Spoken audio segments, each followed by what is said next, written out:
Hey, howdy, what's going on?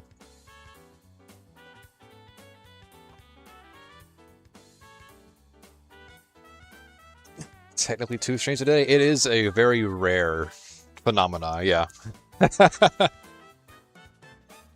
Hey, how's everyone doing? It's only been like an hour or two since the incident, the canon event.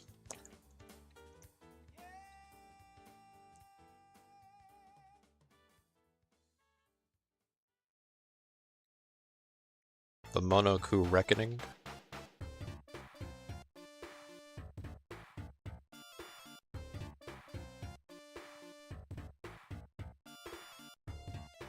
I wonder how many of the answers I remember. I'm willing to bet, because I have a pretty good knack for this, I'm willing to bet that I may not remember a lot of them off the top of my head. I think I'll recognize the answers when I see them as they come up. That's usually how my brain works when it comes to stuff like this. Like, I'll get asked the question or something like that, and then I'll go like, oh yeah, I remember what the right peg to fit in this hole was. The circle one, that goes in the circle hole. And so on and so forth. Super excited to see Celeste's execution. Well, hang on a second, we haven't proven she was guilty just yet. That kid. Alright, let's get right into it then. So, we actually started at the very beginning of this trial, so... I know we did handiwork. And that's kind of the only one we did, because we don't have any more SP, so...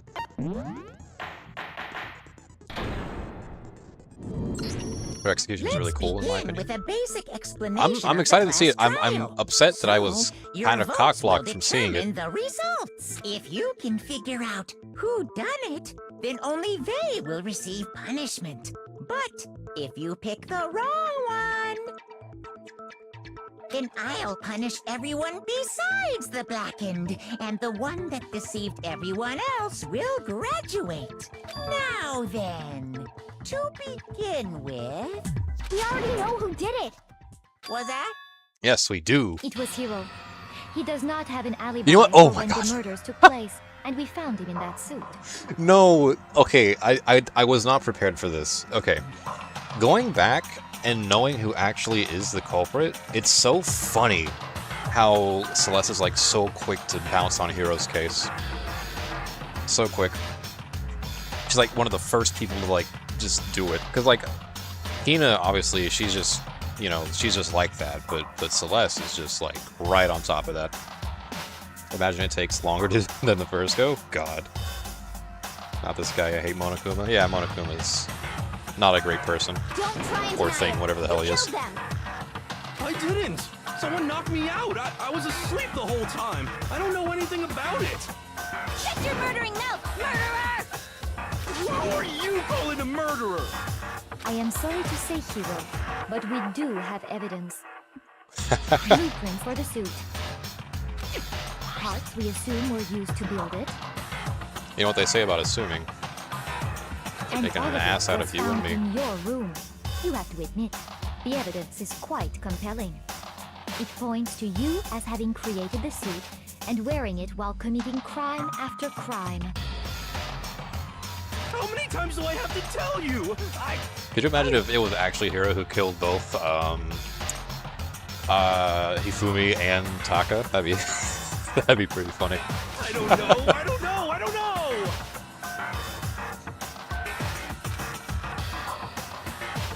Celeste, shut down your power to get another try. Yeah, this is actually a boon for her. She has to reprove her, she gets to reprove her case. She gets foresight. Is Hiro really the killer, or anything else? We have to make that clear. Alright, let's test my memory. TADC? The Amazing Digital Circus? I know that show. Pretty damn good show. Alright. Everything we found in your room. The blueprints, the suit parts, they are all proof enough that you are the culprit. I don't know anything about that stuff! It's not true, it's a conspiracy! Hiro, why? Why did you kill them? No! Just hold on a second! Okay. Let's fast this forward then. Alright. Everything we found in your room. What is... The blueprints, the suit parts, they are all proof enough. Got it. Okay, cool. That one actually did lose me because it was so early in the case. Are we sure Hero really made those blueprints? What do you mean? Well, take a look at this. It's the note that Hero wrote, asking everyone to meet up after Alter Ego disappeared. Wait a second. Hold on. Okay. So, Foresight yet again kind of rearing its ugly head, or maybe its beautiful face, I don't know.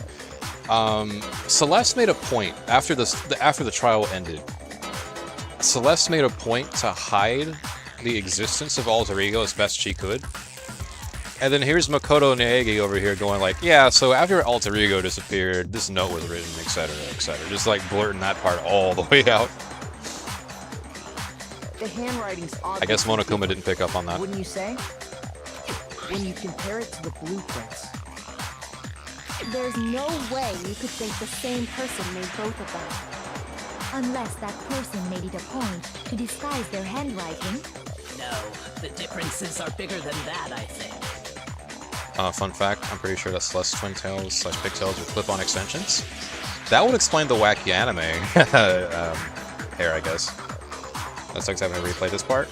I'm comforted by the fact that I get to like review the case with more, like, I guess experienced eyes, and also it's a good way to pad out the stream time, so I'm fine with it. Come on! I'm not smart enough to think I'm trying to change my handwriting anyway. So Makoto, are you saying you don't think Hiro's the culprit? And he is not the only one. I think Hiro is innocent as well. Then who was in that Robo-Justice suit? Is it like Hiro said? Was there really someone running around in a second suit? The suspicious individual hidden within the suit. Go ahead, Makoto. Tell them who it was. I love how the second suit's just like a massive giant red herring. And of course he passes it off to me. So, who was in the Robo-Justice suit? The suspicious individual in question, the one that must have been in the suit. Well, we know it was Hiro, so... I got it! Other than Hiro, I can't think of anyone else it could have been. Obviously, he was the one in that particular suit, and we never found any kind of second suit. Then there can be no doubt. Hiro is the prime suspect. That doesn't make any sense. You just said Hiro didn't do it. It makes perfect sense. Hiro was the suspicious individual in the suit, but he's not the culprit. So what you're saying is... That's right. The culprit in this case has nothing to do with being in the Robo-Justice suit. Well, not nothing, but... What? Now that's a bold assumption. And what reason do you have to make such a statement? You do have a reason, yes? Of course. But before we get to that, there's something else we need to clarify first. So let's get that out of the way. Hey, stop trying to boss us around! All things have a proper order. So what is it? You're back? What needs happened? to be clarified? Yeah, my power cut out, and that also ended up cutting the stream, the internet, and my PC. So I had to redo a little bit of progress here, which is currently what we're doing. We're catching back up to speed from where we left off. We must clarify Pretty much the method finishing of part 7 transportation properly. for Taka's lifeless body. It would seem that his corpse was moved using certain particular items. Makoto, can you tell us what they were? Honestly, surprised you're not just skipping through all the text. The reason I'm not doing that is because there, honest to God, might be a bit that I need to hear, and if I don't hear it, then I might make myself look bad by picking the wrong options. Reason of Taka's body. Okay, so we know what this is. There's this one, and then there was a second one as well, which was a tart.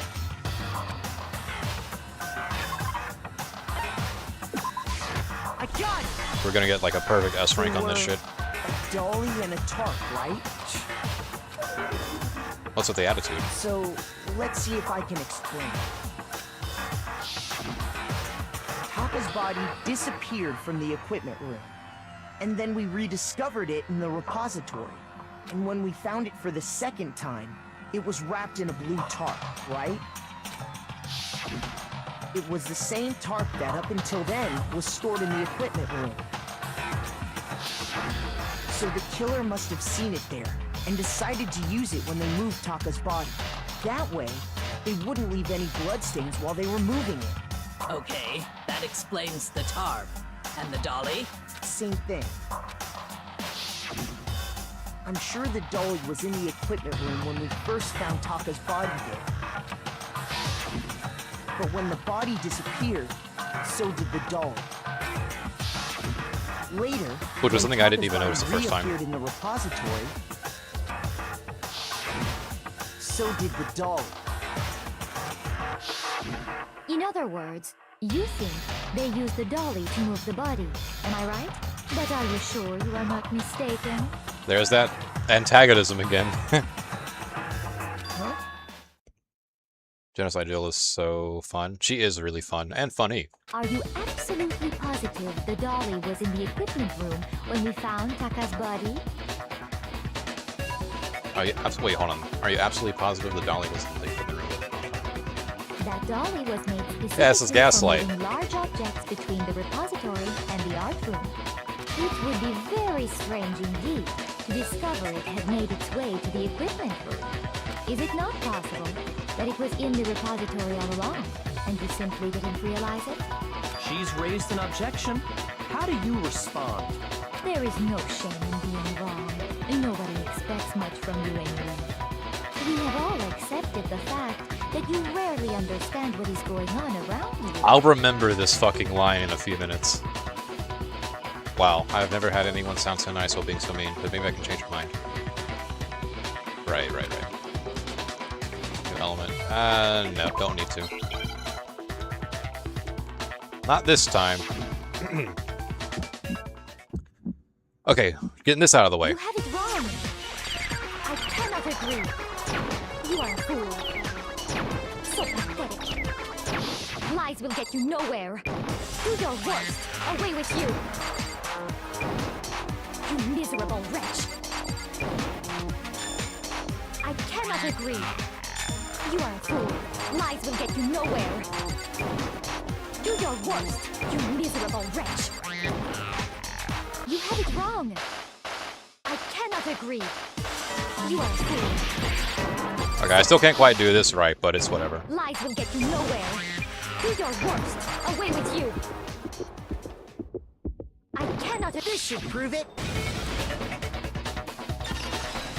But I did much better this time than I did last time, so that's good. If you're asking for proof that the dolly moved, I have it right here.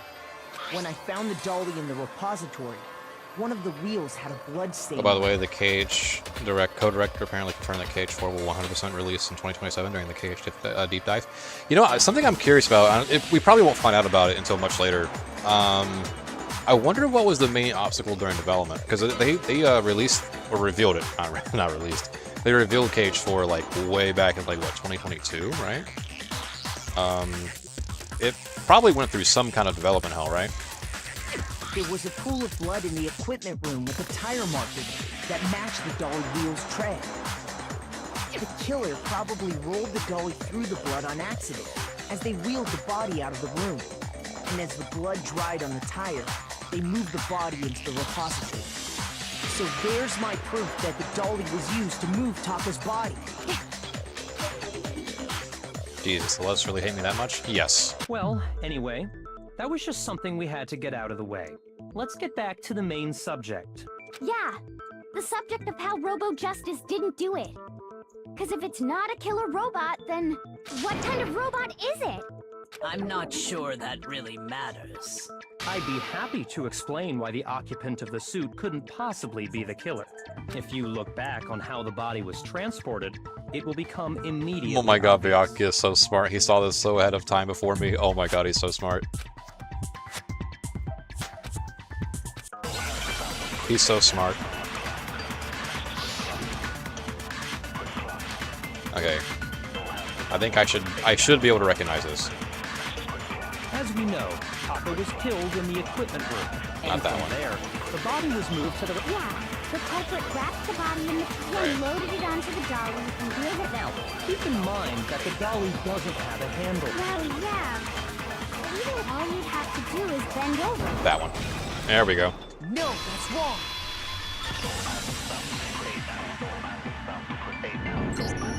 You're absolutely right that you could push a dolly without a handle if you stoop down low.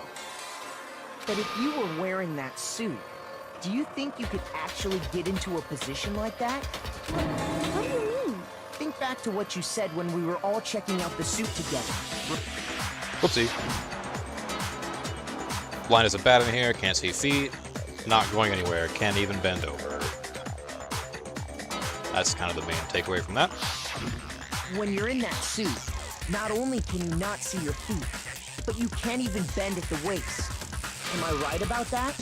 Now that you mention it, yeah. It seems like it'd be awfully hard to push that dolly if you couldn't bend over. I'm curious, what character has the best sprites in y'all's opinion? My answer is probably Celeste or Kyoko. Best sprite. So in other words, best, like, design in general. Well, I guess out of, like, the currently alive characters, I have a bit of a soft spot for, and this is going to be a bit, like, weak, maybe, of an answer. I actually do like Kyoko's design quite a bit. I'm a big fan of, like, the gloves and, like, the jacket she wears. It's really nice. It's simple, very simple, but it's got, like, a certain kind of, like, sophistication to it, you know? It's very professional. Celeste's outfit is also really good, though, because it has... it kind of goes in the opposite direction in a little bit. It's kind of very... It's not, like, too flashy, but it's flashy enough in the sense that it's very layered, you know? Well... Not to mention, of course, the pigtails and all that. The dolly with your feet. Really make her outline very, very recognizable. When you can't even see your feet? You really think someone could kick the dolly all that way? Yeah, it'd be totally impossible. Not that I can say for sure myself. On top of that, if you were wearing such a rigid, cumbersome suit, it's very unlikely you would have the dexterity to go about wrapping the body in a tarp. Well, I mean, isn't that just a matter of taking off the suit when you're ready to move the body? It cannot be taken off by it yourself. Was it always in this order, or is it like, do they just swap them around? I might be thinking of something else, though. I got it! But yeah, it's that one. I don't think taking off the suit was an option. If you remember... I don't know what's up with this thing, but I can't get it. I can't actually get it off. A little help? Why would you make something that you can't take off by yourself? I didn't make the super freaking thing. There's a clasp in the back that's keeping you from getting it off. It looks pretty sturdy. I don't think you can get it off on your own. We don't really have a choice. Let's help him. That's true. It seems impossible. Actually, later in to the put game, you'll suit learn on why or take it Kyoko off wears without gloves. help. Interesting. That's even better. Usually, character designs with purpose behind it makes it even more interesting. Then, you really can't take it off by yourself? Hero wasn't just making it up? Of course I wasn't making it up. If he could have gotten it off by himself, I don't think he would have let us see him wearing it. Showing up in the suit was basically an invitation for everyone to suspect it. Yeah, that's right. So, it's really, really true that Robo Justice couldn't have moved the dolly? To be clear, whoever did move the body, it couldn't have been Hero in the robot suit, correct? That's right. No, wait. Just a second, if you please. Have you forgotten about the picture that I took? You were a funny, funny person, Celeste. You all got a good look at it, did you not? The image of Hifumi being dragged away by Robo Justice? If whoever was in that suit is not the culprit, how do you explain that? I think we know the answer to that, ladies and gentlemen. Besides, do you remember what the now deceased Hifumi said? How did you get hurt? That guy hit me. What guy? Robo Justice, or that's what I decided to call him just now. So long as those facts exist, the proper conclusion is beyond question. The individual inside the suit and the culprit are one and the same. It was Hero, without a doubt. Yeah, that's gotta be right. Hold on a second! It's still far too early to reach that conclusion. It's crazy how if you're a murderer, you actually legitimately cannot get past Kyoko or Byakuya in these trials. You just can't do it. Besides, there's no hurry to decide. Literally who did it. impossible. Before we rush to a verdict, shouldn't we explore every single possibility? Instead of seizing on one viewpoint, the truth is uncovered by analyzing things from every angle. Perhaps, but where do we go from here? Let's review this series of unfortunate events from the beginning. Maybe we'll uncover something new. What a pain in the ass! I agree, Jill. I don't disagree, but our lives are on the line. If this is what it takes, we have to do it. Because 100 times Celeste at one point. True. Plus, maybe we'll get to find out where the heck Kyoko was when everything went down. All right then, let's take another look back at what happened. I suppose we could start with this morning. 4 of us gathered together in the dining hall. Makoto, Oh, hey, Junko. Hina, Kyoko, and myself. We waited there for quite a while, but nobody else showed up, so we went to look for everyone. That was around 8 a.m. And as soon as we split up, Kyoko went missing. Soon after that, Hina found Celeste in the rec room and quickly came to get Makoto and me. It seems I was unconscious for about an hour after I was attacked by my mystery assailant. Celeste wasn't even actually unconscious, was she? She was just chilling there. I know it was an hour because I remember being attacked a little after 7. That was when we saw Celeste's picture and discovered that her assailant had been wearing a strange costume. As it turns out, it was Robo-Justice. It also soon became clear that this same Robo-Justice had abducted Hifumi. We were soon joined in our search by Byakuya and Toko, and then went on to find Hifumi in the library. He was injured, so we took him to the nurse's office and resumed our search for the suspect. Well, these are just kids, and like we talked about last week, Kyoko is the ultimate detective. I think we did mention that, yeah. I don't know if it's ever... Was it revealed, like, before in this game? Like, prior to this point? I don't remember if it was or not. But not long after leaving But it is kind of nurse's obvious, though. office. Even her outfit kind of gives it away. What's wrong? I saw a shadow. Something moving around at the top of the stairs. When Celeste told us that, we decided to split up and search the second floor. And soon after that, I saw someone moving around on the 3rd floor, and I yelled out to everyone as soon as I did.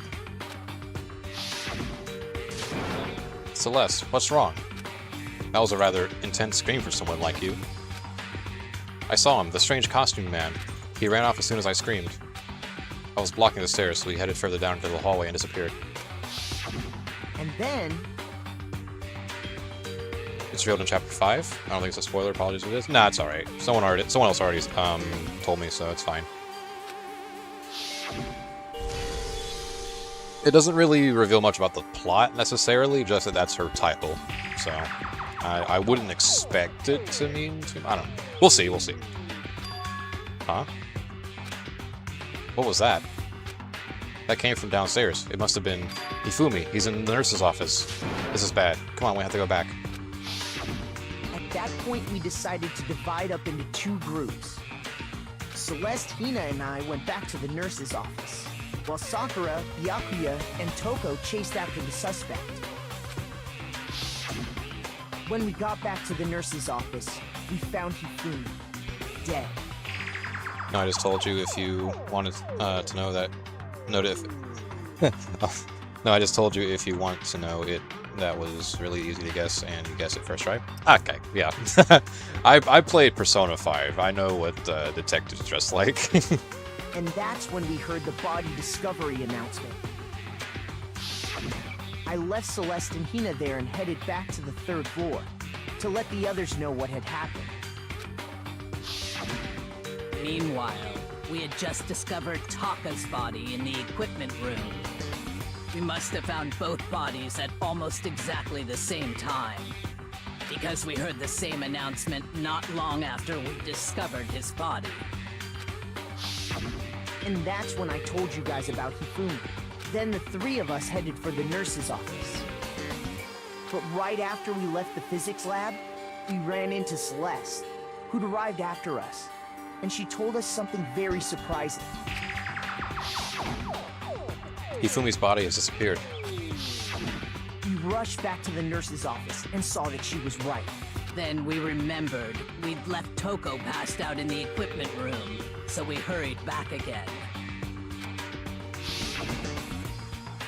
This can't be happening. Are we hallucinating all this or something? But when we got there, we discovered that now Taka's body had also gone missing.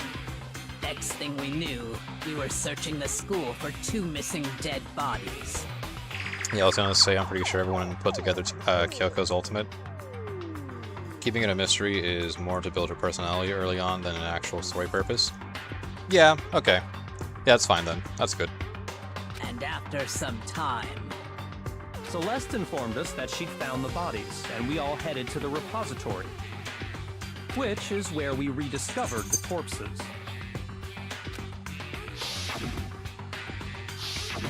I think that about covers it. I see.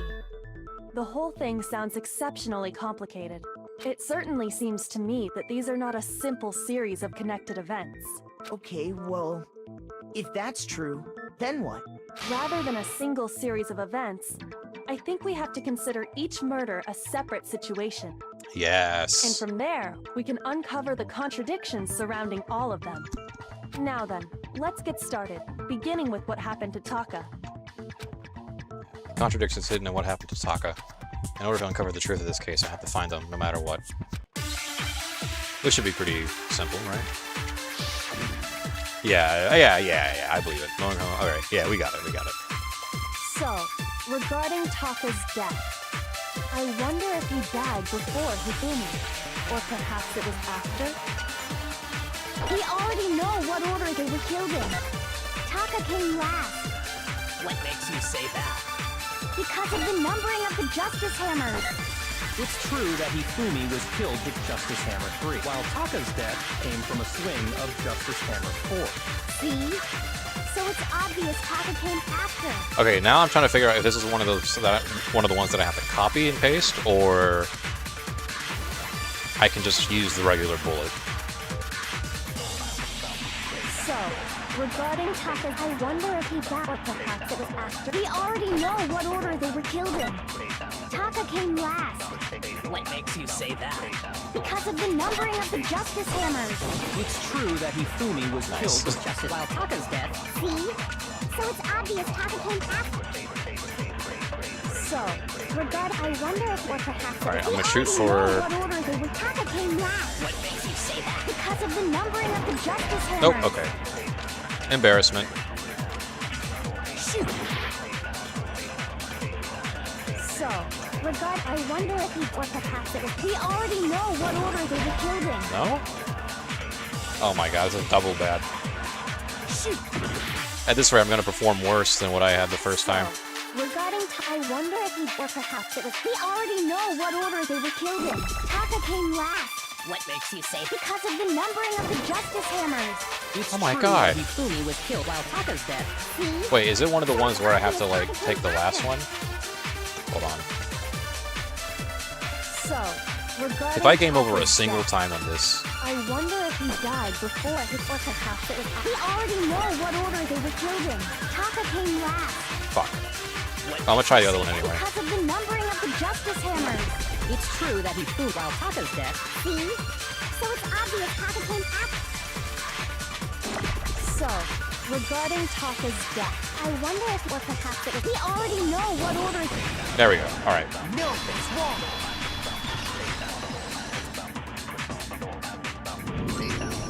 Hold on.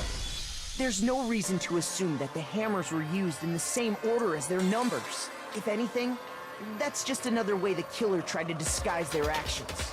So you're saying the culprit wanted us to think the hammers were used in order, but in reality, Taka was killed before Hifumi? Okay then, let's see the proof.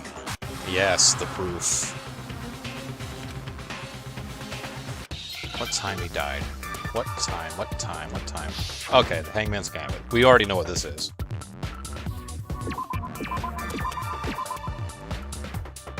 Okay, it's wrist, so we're looking for an eye.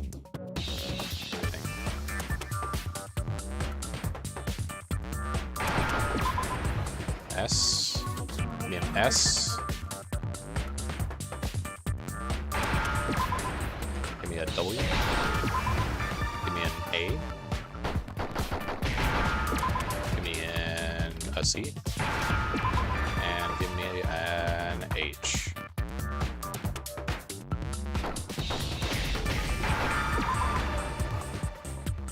Now I understand. I've got it. Taka's wristwatch. See? Look. It broke with the hands pointing just past 6 o'clock. It must have gotten broken when he was attacked by the killer. Because as of last night... Hey, you. How long were you going to keep us waiting? Taka's irritated voice pierced the air as he stared pointedly at his wristwatch. It's almost 9 o'clock, you know that? Bedtime for all the little boys and girls. So if it wasn't broken after 6 last night, then he must have been attacked around 6 this morning. And that would be his official time of death. But if that's true, then he was killed well before Hifumi. And before Celeste was attacked this morning, which happened around 7. That's right. Taka was killed before any of the other incidents took place. That simple fact slipped past all of us. We made the wrong assumption about the order of events, all because of those justice hammers. Celeste's sweating now. That's exactly why the culprit wrote the numbers on each hammer and had them increase in size. That way, when we saw how they were used in each incident, we'd easily make that wrong assumption. Now, if Taka was killed around 6, then everyone's alibis for his murder go out the window. Because when he was killed, we hadn't met up in the dining hall yet. That may be true in the case of Taka's murder, but all of our alibis still hold true for Hifumi's death. Very true. That's right.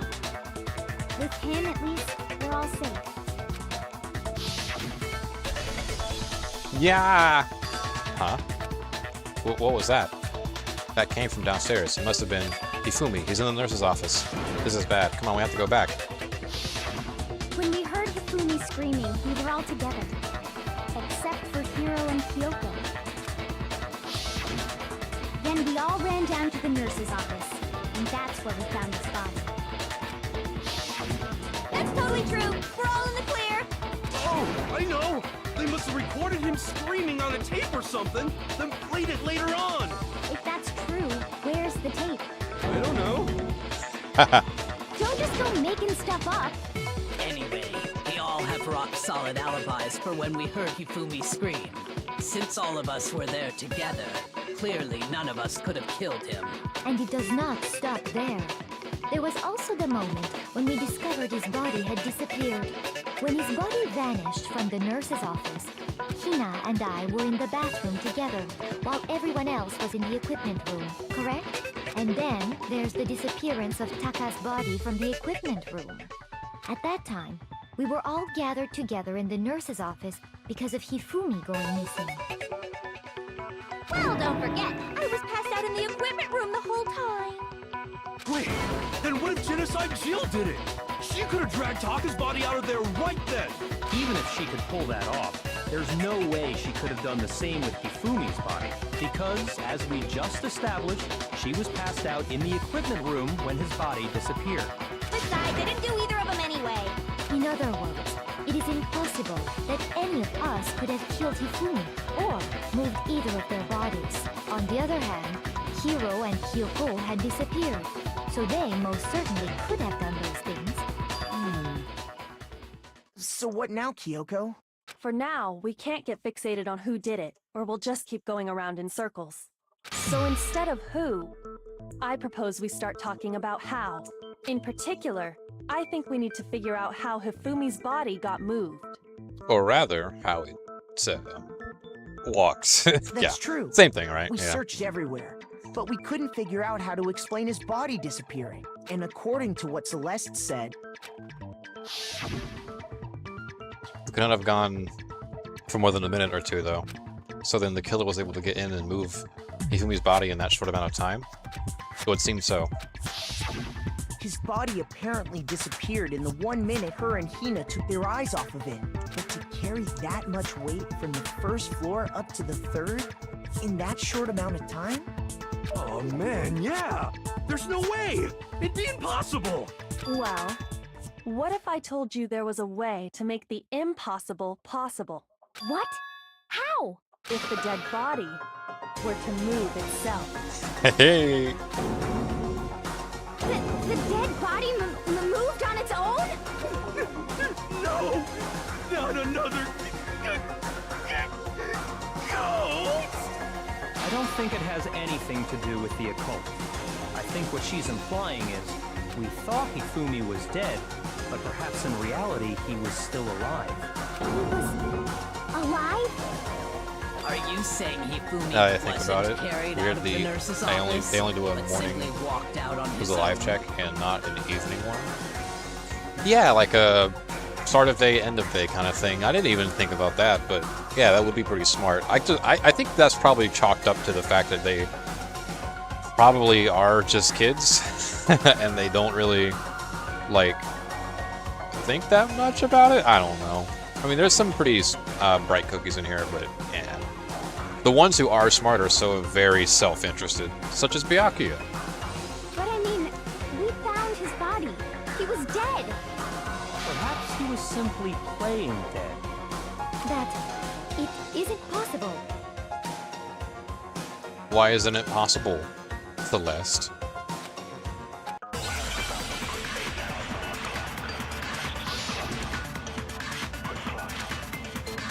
Broken wristwatch. This is a red herring. Probably. Are you saying that when we first found Hifumi in the nurse's office, there's a chance he was actually still alive? No, it is impossible. Hifumi was dead, without a doubt. And you know that how? Surely you've heard the body discovery announcement along with the rest of us. Hifumi's dead body had been found. And that is why the announcement was made. Are we really so sure? Maybe the announcement was intended to signal someone else's discovery. Okay. Okay. Let me figure this out. Are you saying Okay. that when we first found there's a chance he was actually still alive? No, it is impossible. Hifumi was dead, and you know that. Surely you heard the body Hifumi's dead body had been found, and that is why the Are we really so sure? Maybe the announcement was intended to signal someone else's discovery. Damn it! I have to shoot that annoying little thing. I don't even know if it's the right one, because I actually forgot this one, to be honest with you. This one did not stick with me at all. Are we really? Maybe the announcement was intended to signal someone else's Okay, got discovery. Don't even know if this is gonna be like the right one, but we'll try. Are you saying that when we first found Hifumi and then there's a chance he was actually still alive? No, it is impossible. Hifumi was dead, and you know that. Surely you heard the body Hifumi's dead, and that is. Are we really? Maybe the announcement was intended to signal someone else's discovery. Are you saying that when we first there's a chance he was actually still My fucking god. Hifumi was dead, and you Finicky know that. ass Surely you heard the targeting body system. Hifumi's dead body, and that is. Are we really? Maybe the announcement was intended to signal someone else's discovery.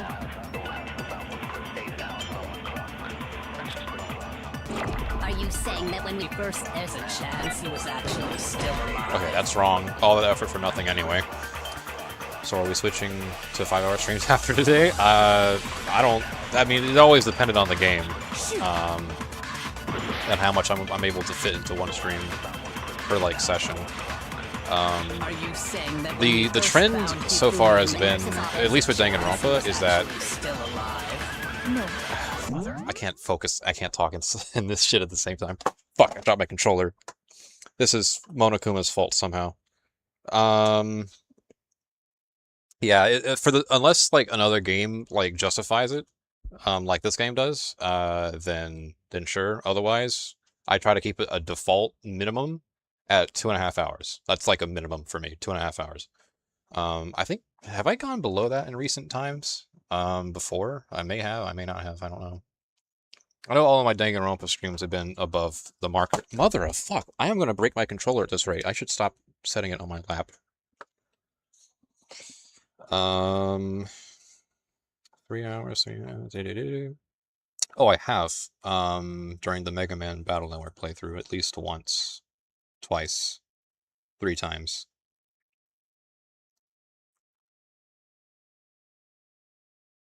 Yeah, I usually try to shoot for, like, at least, 2.5. Sometimes it's not, like, perfect, but, you know.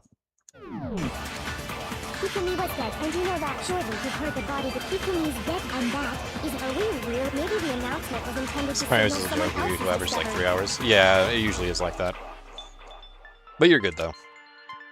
Are you saying that when we first found Hifumi in the nurse's office, there's a chance he was actually still alive? No, it is impossible. Hifumi was dead, and you know that. Surely you heard the body discovery announced. Hifumi's dead body had been found, and that is why the announcement. Are we really so? Maybe the announcement was intended to signal someone else's discovery. Nope, that's wrong. I'm gonna get a game over on this somehow. Shoot! Are you saying that when we first found Hifumi Why? in the nurse's office, there's a chance he was actually No, Hifumi was dead, and you know that. Surely you heard the body that Hifumi's dead body had been found, and that is why the. Are we real? Maybe the announcement was intended to signal someone else's discovery. Okay. Have I used this on anyone else? Or any other weak one? Are you saying that when we first found there's a chance he was actually still alive? Well, looky there, ladies and gentlemen, huh? That's how bad I suck at this shit. Even on a repeat playthrough, I can't get it. Holy. I thought my memory would be a bit better, but yeah.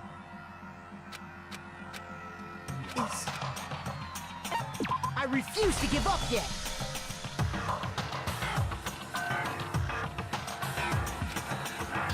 We cover so much ground on this. There's like 10 of these at least, right? God damn. It's like playing the whole thing fresh again, except all of the big stuff I already know about. All the small shit's fucking me. Are you saying that when we first found Hifumi, there's a chance he was actually still... No. It is impossible. Hifumi was dead, and you know that. Surely you heard the body discovered. Hifumi's dead body had been found. And that is why the announcement... Are we really? Maybe the announcement was intended to signal someone else's discovery. My god. That's the most annoying thing, actually, is the fact that, like, you can just miss those shots. Are you saying that when we first I'm gonna, like, there's a chance he was actually still... No. It is impossible. Hifumi was dead, and you know that. Surely you heard the body that Hifumi's dead body had been found. And that is why the announcement... Are we real? Maybe the announcement was intended to signal someone else's discovery. Shoot! Are you saying that when we first... there's a chance he was actually still alive? This is what my hell sounds like, by the way. It's just this line, this sequence of dialogue repeated on loop forever. It's what my tortured soul would be like, be exposed to after I die. Except there is no getting it right. It'll just be like this forever. In the nurse's office, there's a chance he was actually still alive. No. Hifumi was dead, and you know that. Surely you heard the body Hifumi's dead body had been found. And that is why the announcement... Are we real? Maybe the announcement was intended to signal someone God else's damn it. discovery. You getting the targets is the real challenge? Yeah. Shoot! That coupled with spotty memory, apparently. This does not bode well for my older age. There's a chance he was actually still alive. No. It is impossible. Hifumi was dead, and you know that. Surely you heard the body Hifumi's dead body had been found. Shoot! Are you saying that when we first found there's a chance he was actually still alive? No.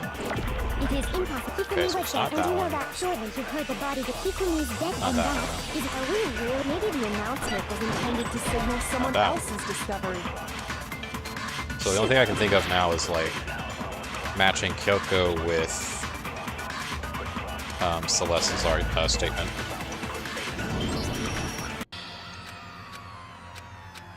How does someone fail on a repeat play of this within, like, the same day? I don't know. I refuse to give up yet.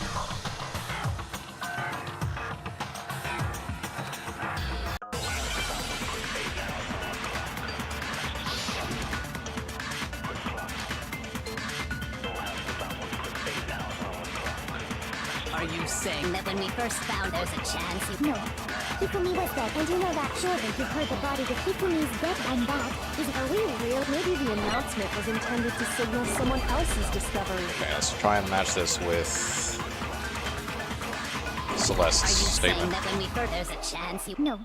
Hifumi was dead, and you know that surely you heard the body discovery announcement.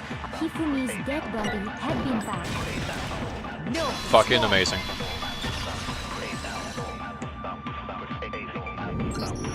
Was the body It's almost like the discovery stream never announcement died. That was made really intended for Hifumi? Of course it was. The announcement played right after we discovered his body. Maybe. But that was also the same time that Taka's body was found. That's right. It wasn't long after finding his body that we heard the announcement. So there's a good chance we've made a mistake in there somewhere. I think we've confused whether the announcement was for Hifumi or Taka.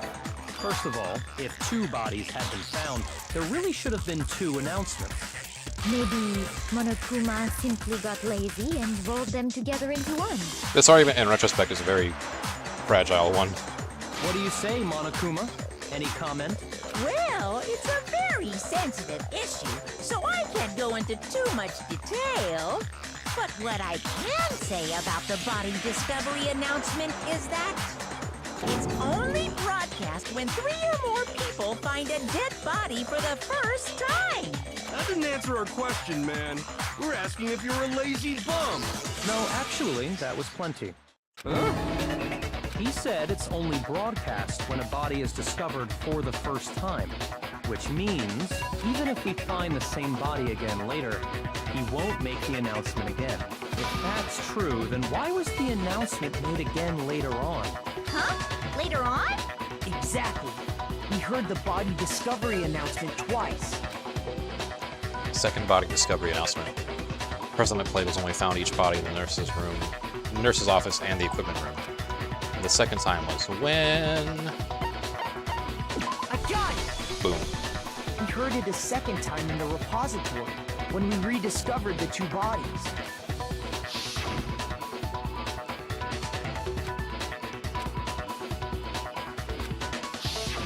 It didn't seem weird at the time, but it contradicts what Monokuma just told us, doesn't it?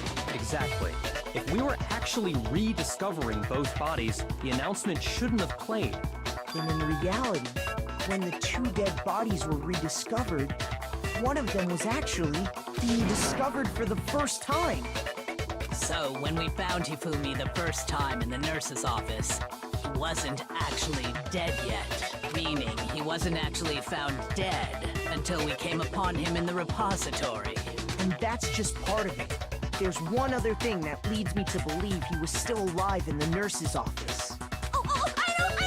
Because he was super good at playing dead! Bada bing, bada boom! Technically correct, yes. That is the worst logic I have ever heard. But honestly, I do not think there's anything that can prove he was still alive.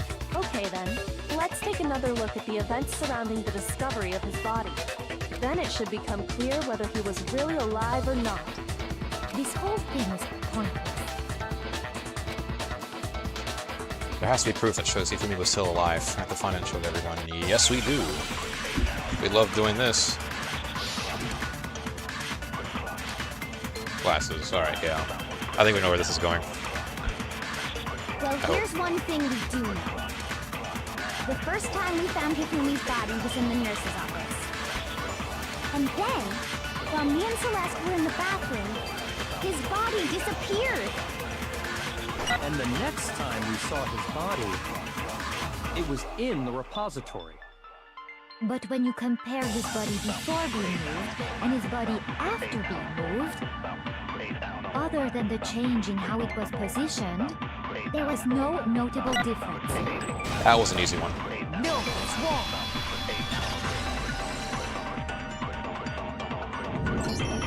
In fact, there was one clear difference between Hifumi in the nurse's office and the repository. His glasses. That fact alone proves that he was only playing dead in the beginning. Perhaps you'd like to fill the rest of us in? When we found Hifumi in the nurse's office, his glasses were covered with blood. But when we found him again later in the repository... I think I'm starting Danganronpa 2 after I finish 1. Well. They were spotless. Getting a head start on me, huh?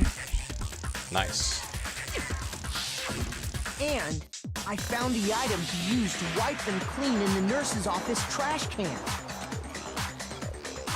We know what this is.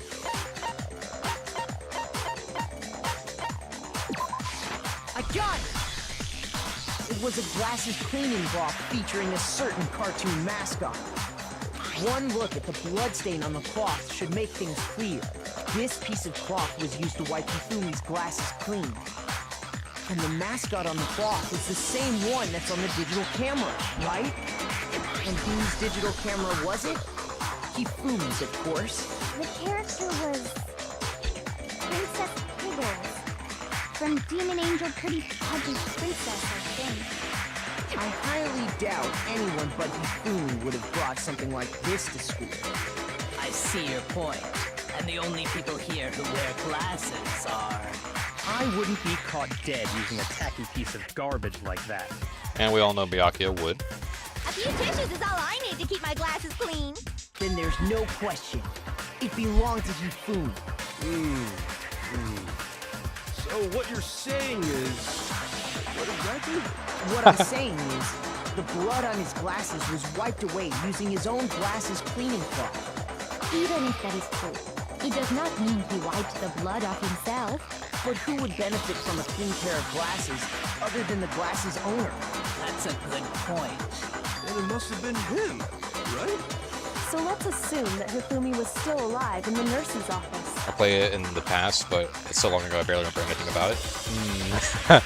I guess that's like a universal thing about Danganronpa, I guess. Everyone remembers like the big parts of it, like the story.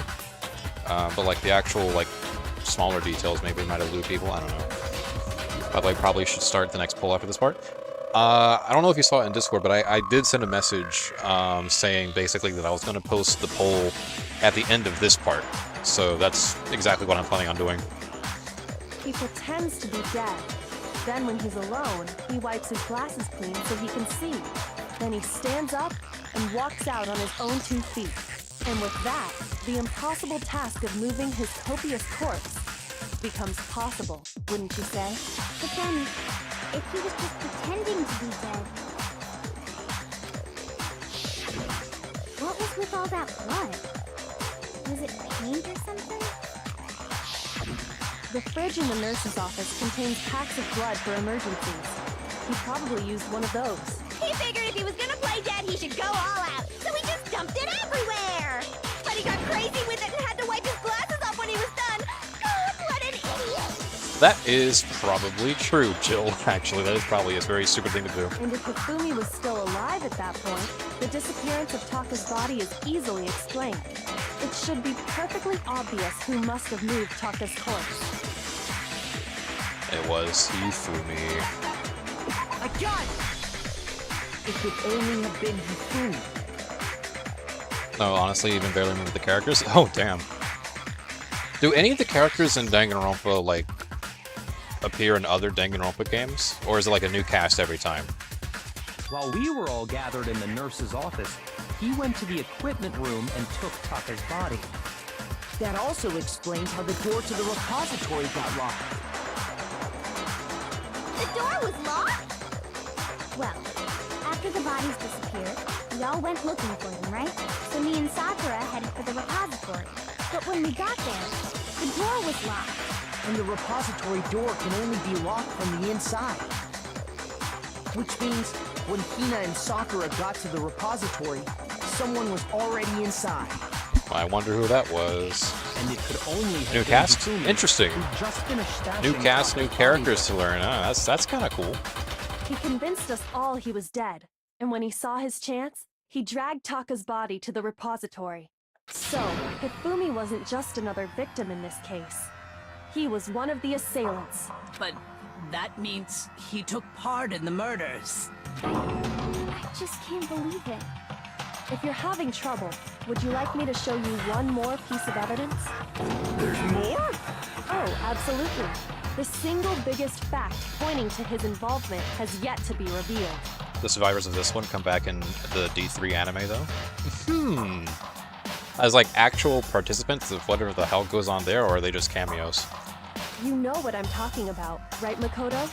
The item he took off of Taka's lifeless body?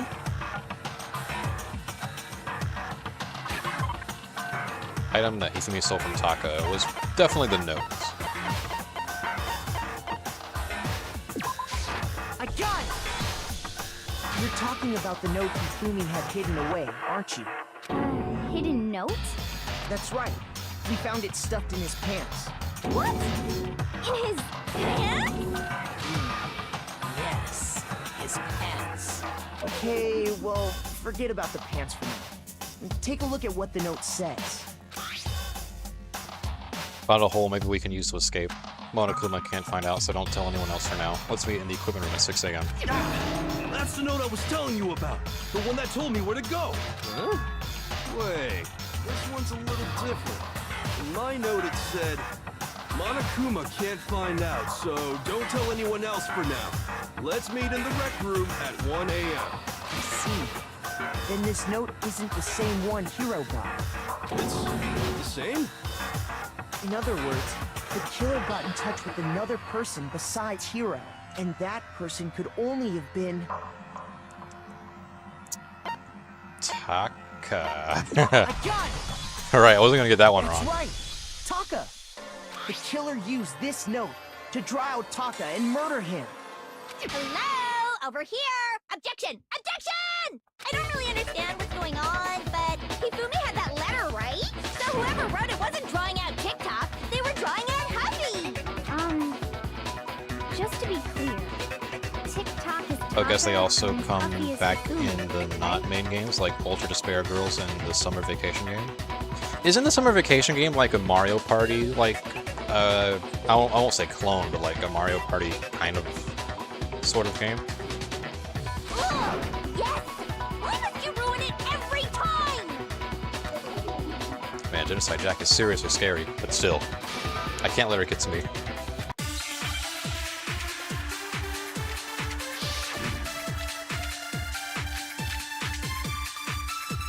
Are any of these going to be used? Let's find out. Huffy had the note, right? Then the person it was intended for must have been Huffy! But remember what the note said. What time did it say to meet? 6 a.m. The time doesn't matter! Yes, it does. The note has nothing to do with TikTok!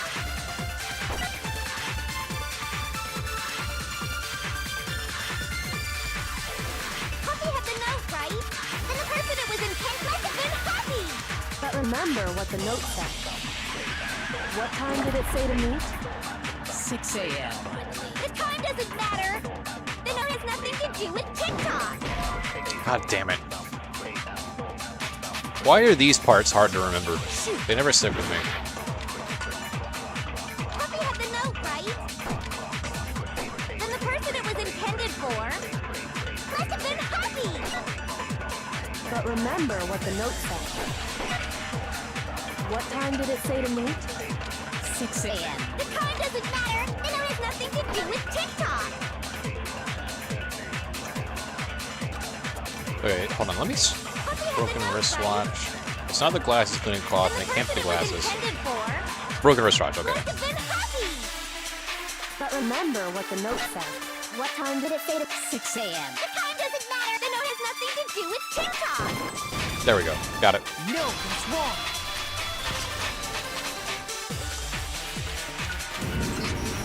No, there absolutely is a connection. What the hell are you talking about? The note said to meet at 6 a.m., which is the same time Taka was murdered. They come back as actual characters, by the way. Danganronpa 3 anime isn't an anime version of Danganronpa 3, but happens at the same time as the game. So it's like a spin-off of Danganronpa 3? isn't it the same for 2 as well? 'Cause, like, I remember hearing before 1 was the only game to have a direct one-to-one-ish retelling of the game. But the other ones kind of do their own thing, if I remember right. You've already proven that using his wristwatch. It's a really weird game in some ways, yes, but there's also turn-based combat and stuff. Oh, like, well, I guess the only thing I can really compare it to is like Final Fantasy. But there's more. Look where the note says to meet. The equipment room, right? Which is where Taka was killed. I see. So, Taka was murdered at both the time and place written in the note. I think that should be plenty to show that this note was definitely meant for Taka. Well, when you put it like that. No further objections! Thank you, Jill. Then someone used that note to trick Taka. Just the same as me. The culprit really is a cold-blooded monster. Telling people they found a way out. But if they gave the note to Taka, what was Hifumi doing with it? Stuffed down his pants, no less! Most likely, Hifumi stole it off Taka's corpse after he died. He stole it? Where's your proof? Go ahead, show us. Proof that Hifumi stole the note from Taka. Well, we know this one too. Pretty easy. I got it! When I searched Taka's body, I saw that his lifeless hand was gripping a small scrap of paper. If I'm right about this, the sheet of paper this piece came from is... I knew it! It fits perfectly with the note we found hidden on Hifumi. Then Taka's scrap and Hifumi's note. Yup, they're from the same piece of paper. Hifumi had the note meant for Taka, while Taka's corpse still grasped a small piece of that note. There is only one way to explain it. Taka died clutching the note. Hifumi tried to free the note from his death grip, leaving behind only one small scrap. Did I get all that right? That means Hifumi knew the note was important. Exactly. Which proves that he was an accomplice in the murder. Whoa. Yeah. After seeing all this, Hifumi was super involved in this whole thing for sure. In fact, he was behind the whole thing. In fact, he's still alive! Sorry, no. When we found him in the repository, He doesn't have an was anime at all, truly and not really the completely spin-offs since it's important to the lore. I mean, spin-offs could be considered important, right? To lore. I guess it depends on, like, what it's trying to do. But, yeah. I mean, it's semantics, I guess. The second body discovery... Was it ever established, by the way, slightly unrelated, was it ever established why Hifumi grabbed the note from Taka? So then, who killed Hifumi? I'm not sure if that was ever, like, addressed. Whoever did is the mastermind, the true killer. He was killed in the repository. So he must have been killed not long after transporting Taka's body. So, he must have been killed after Taka's body vanished, but before we found both bodies in the repository. During that time, we'd all split up and were searching for Taka's missing body. In other words, during that time, none of us have alibis. Wait, but me and Sakura were together. Stop trying to steal the spotlight, you stupid walrus! Who are you calling a walrus? Anyway, when they were killed bothers me too. But there's something that's been bothering me even more. And what might that be? The weapon they used to kill Hifumi. The weapon? Yeah, because I mean, according to the Monokuma file, the way Taka and Hifumi were killed was almost the same, with them having similar fractures and all. But Justice Hammer 3 and 4 were still laying around in the nurse's office and equipment room, right? So if Hifumi was killed in the repository, the culprit would have had to grab one of the hammers, kill Hifumi, Oh, Celeste, he's onto you. then put the hammer back where they found it. I don't know, I always saw a spin-off as something extra for the fans, but you can ignore it if you want. I suppose so. It might be like a thing, I don't know. Because, like, I would generally describe stuff like... Let me pull an example. Final Fantasy VII has a healthy collection of games which are not the original game, right? The compilation. And pretty much all of them are very lore-heavy, but I would also consider all of them to be spin-offs from the original Final Fantasy VII in a way, right? Like, they meet both criteria for me, so you know, that kind of deal. He stole the paper to remove evidence? Oh, he was trying to get rid of it. Well, he did a fucking piss-ass job at it. Now that he got the chance to do it, I guess, he got fucking killed before he left the room. I'm surprised. It seems there's some semblance of a brain knocking around that skull of yours after all. Hell yeah, it's packed in there good and tight. He's right, though. I don't understand it either. The Monokuma file makes it clear that they were killed using similar instruments. But if the hammers were already laying around those other rooms... So the question is, how could the culprit have gotten their hands on either of the hammers? Personally, I haven't a clue. So which hammer was used to attack Celeste? Number 1 or number 2? Those were accounted for in other rooms too. And I don't think either one is big enough to kill someone. Then... Is it not possible they used a different weapon? Perhaps it's possible they didn't use a weapon at all. I don't think it is possible. They were both killed with the same kind of thing, right? Well, at least for Celeste's attack. Quote-unquote attack. So then, what was used to kill Hifumi? The weapon that was used to kill Hifumi, we know what that is.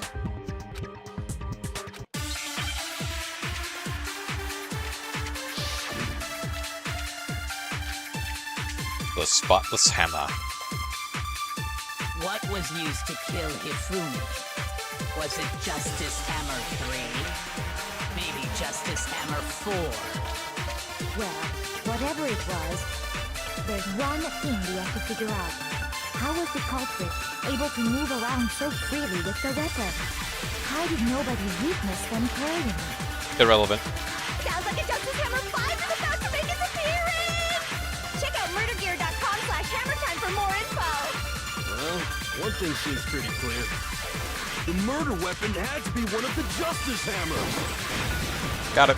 No, it's wrong.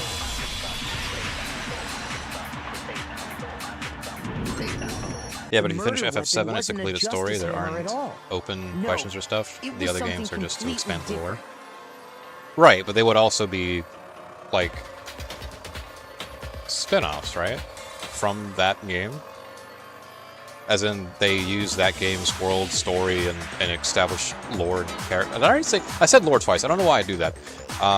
You know, it takes, like, its basis is on that original game, so it's like a, I don't know. But, seriously? A different weapon? Specifically, a hammer from the repository. The killer could have easily used that to kill Hifumi. I guess, I don't know, I guess spin-off kind of sort of implies an indirect connection, maybe? Now, all the hammers in the repository were covered in Like how flecks of Persona grit is the and spin-off of grit. SMT, I guess. But for some reason, one of them had been scrubbed clean. And the reason it had been scrubbed clean was most likely because it was used to commit murder. If the hammer got covered in Hifumi's blood, of course they'd have to clean it off. I'd also like to point out that the repository has all kinds of hammers. Big ones, small ones, Massive ones. and even some flat mallet-like ones.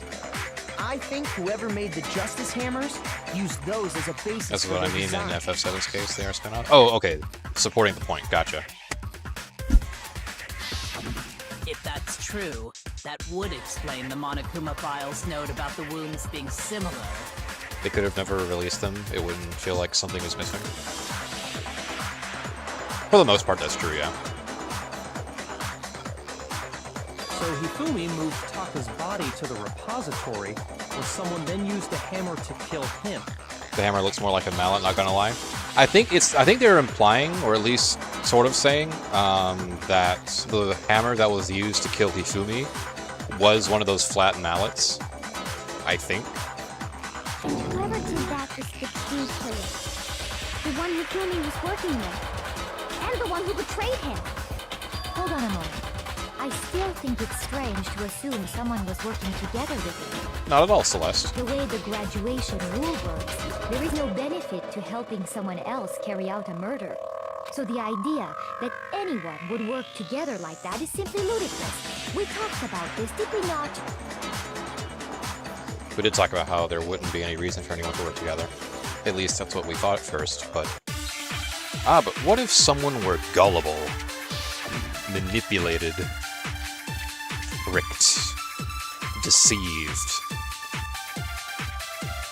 Based on the rules that have been laid out for us, even if more than one person is complicit in the murder, only the one who actually carried out the act can graduate and survive. Assuming the rule holds true, it is simply impossible that two Okay, that's definitely our weak point. That is how the rule was explained to us.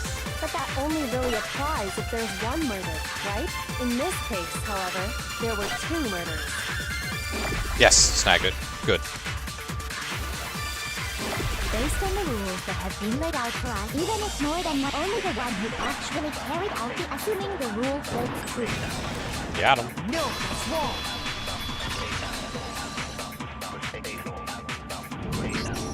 Since there were 2 murders, it's at least plausible that more than one person was involved. What do you mean? If there'd only been one murder, then yes, the idea of an accomplice isn't really worth considering. Naturally, if only one person can be saved per murder, an accomplice has no risk versus reward benefit. Risk versus reward benefit? The payoff for working together. The reward that balances out the risk of taking part in a scheme. There's no point in being someone's accomplice if there's no benefit to you. However, if there were some potential mutual reward for the risk, then cooperation... You know, I just gave your username a closer look. Your local Kirigiri. You wouldn't happen to be a big Kyoko fan here, would you? You're saying that 2 people could act as each other's accomplices to commit 2 separate murders. I think that's what the true killer told Hifumi. They would each have an accomplice for their crime. And based on the case's events, Hifumi would have been the first one to act, murdering Taka. They made him carry out the first murder so he couldn't back out of helping them later on. So in this case, there wasn't one single person committing multiple murders. Instead, each person killed someone, creating 2 separate incidents. And it only looked like one person because that's how the true killer designed it to look. A single suspicious individual, a similar weapon used in each crime, disappearing bodies. By creating one seamless set of circumstances, they made it look like one person was behind it all. The mastermind picked their target and managed to convince him to go along with their plan. And then, to avoid the no accomplices rule, they simply killed their accomplice. Which, if true, means that betraying Hifumi was part of the plan from the very beginning. But that's just awful. How could anyone be so cruel? Totally not. I'm not biased to Kyoko at all. You think so? Right, I can't right. help but admire its cunning. Still, their choice of accomplice seems I'm on to you. odd. The effort made to convince us the 2 murders were the same. That was the main characteristic this time. Kyoko must have noticed that fact from the very beginning. Which is why she said to not look at this as a series of connected events, but entirely separate incidents. Kyoko is really amazing, although when you think about it, she's almost too amazing. Like, it's almost unnatural how good she is at this. I understand how an accomplice could be involved, but then who was the one pulling Hifumi's strings? That's problem numero uno right now. The true killer manipulated Hifumi to carry out a number of actions, and in the end, murdered him. In the debates up till now, the way the case is unfolded, when you consider all that, there's only one person who seems to fit. Well, we know who that someone is. Makoto Neigi! The truest mastermind of everything and all things. Or you could double down on Mondo. Alright, come on. Where are you at? There you are. Here's my answer. It was Celeste. Aha! So I'm the suspicious individual now, am I? I really do hate this kind of joke. A joke? I wonder. Dakota, stop sipping for Kyoko. He can't help it. He's just a boy. He can't help it. So what you are saying, then, is that I specifically chose to work together with Hifumi. The idea that I would choose to spend any amount of time interacting with him, that I would go within 10 feet of that shit-punk, brain-fat, lazy, worthless, goddamn idiot! Pardonnez-moi. Just to be clear, there is evidence to support it. Is that so? It is. Throughout the investigation, there was certain behavior that was common Dude's only is to desperate. the two of I mean, when all of your classmates are dying around you, you're running out of options pretty damn fast, so... Considering what we've learned so far, it only further proves that the two of you were working together. What is it that only Hifumi and Celeste had in common? Well... I got it! The behavior they had in common has to do with the suspicious individual in the suit, doesn't it?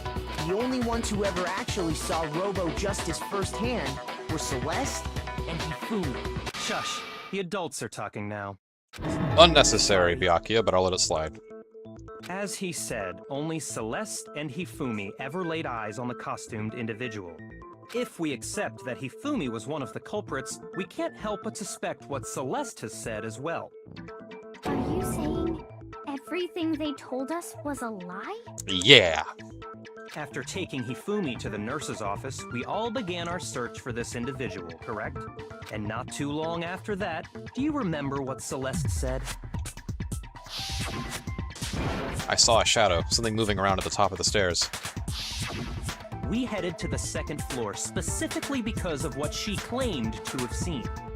Hey, Celeste, I think you lost your accent for a second. She most certainly did. The first of many times she'll be doing that. Next, to draw us all to the physics lab up on the third floor, She let out a blood-curdling scream.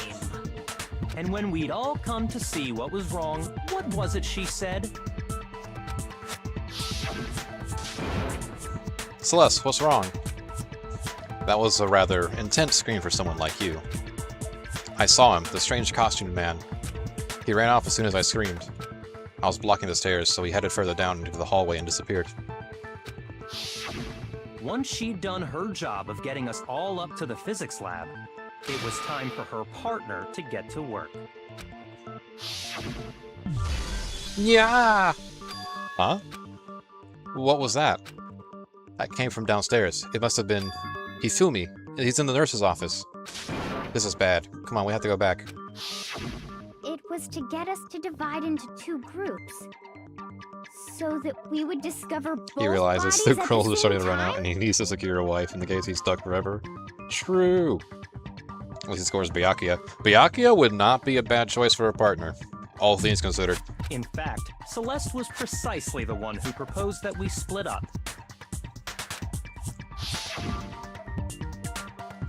Then why don't we split into two groups? I'll lead the hunting party. That seems much more interesting. Very well. Then Makoto and Hina, you come with me to the nurse's office. I will leave the capture of the suspicious individual to Toko, Byakuya, and Sakura. Well, if Celeste and Hifumi were working together, all those chance events suddenly become connected. So you're telling me Kyoko is the backup? And on top of that, that piercing cry of yours early on. Sounds like a bird call, actually, now that I'm hearing it. That was to signal Hifumi, wasn't it? It was your way of telling him, we're on the third floor, everything's going according to plan. Why else would you let out a scream that could have carried across the sea? I just realized another strange thing. When we found Hifumi in the nurse's office, who we now know was only pretending to be dead, I certainly was not expecting this. I did not imagine that Hifumi would be murdered. Celeste, you were the first one to say he'd been murdered. You wanted to make sure we wouldn't have any doubt in our minds. Classic gaslighting.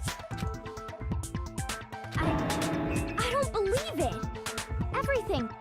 The whole thing was one big act. Hina, you were with Celeste when Hifumi's body disappeared, right? Yeah. I was feeling kind of sick, so Celeste took me to the bathroom. Wait, then that was... She wasn't worried about you. She just saw a chance to help Hifumi sneak out of the nurse's office. Each piece isn't much by itself, but start putting them together and the picture gets very ugly indeed. Yeah, if Byakuya rejects Makoto, he'll have Kyoko. And if she rejects him, he has Genocide Jill. Wouldn't you agree, Celeste? I have no idea what you mean. Don't bother trying to deny it. You made one fatal mistake. Oh, did I? I didn't even catch it myself when you first said it, but looking back, I can say that that one little slip-up was your undoing. What are you talking about? I'm talking about what you said after Hifumi's body disappeared and we returned to the nurse's office.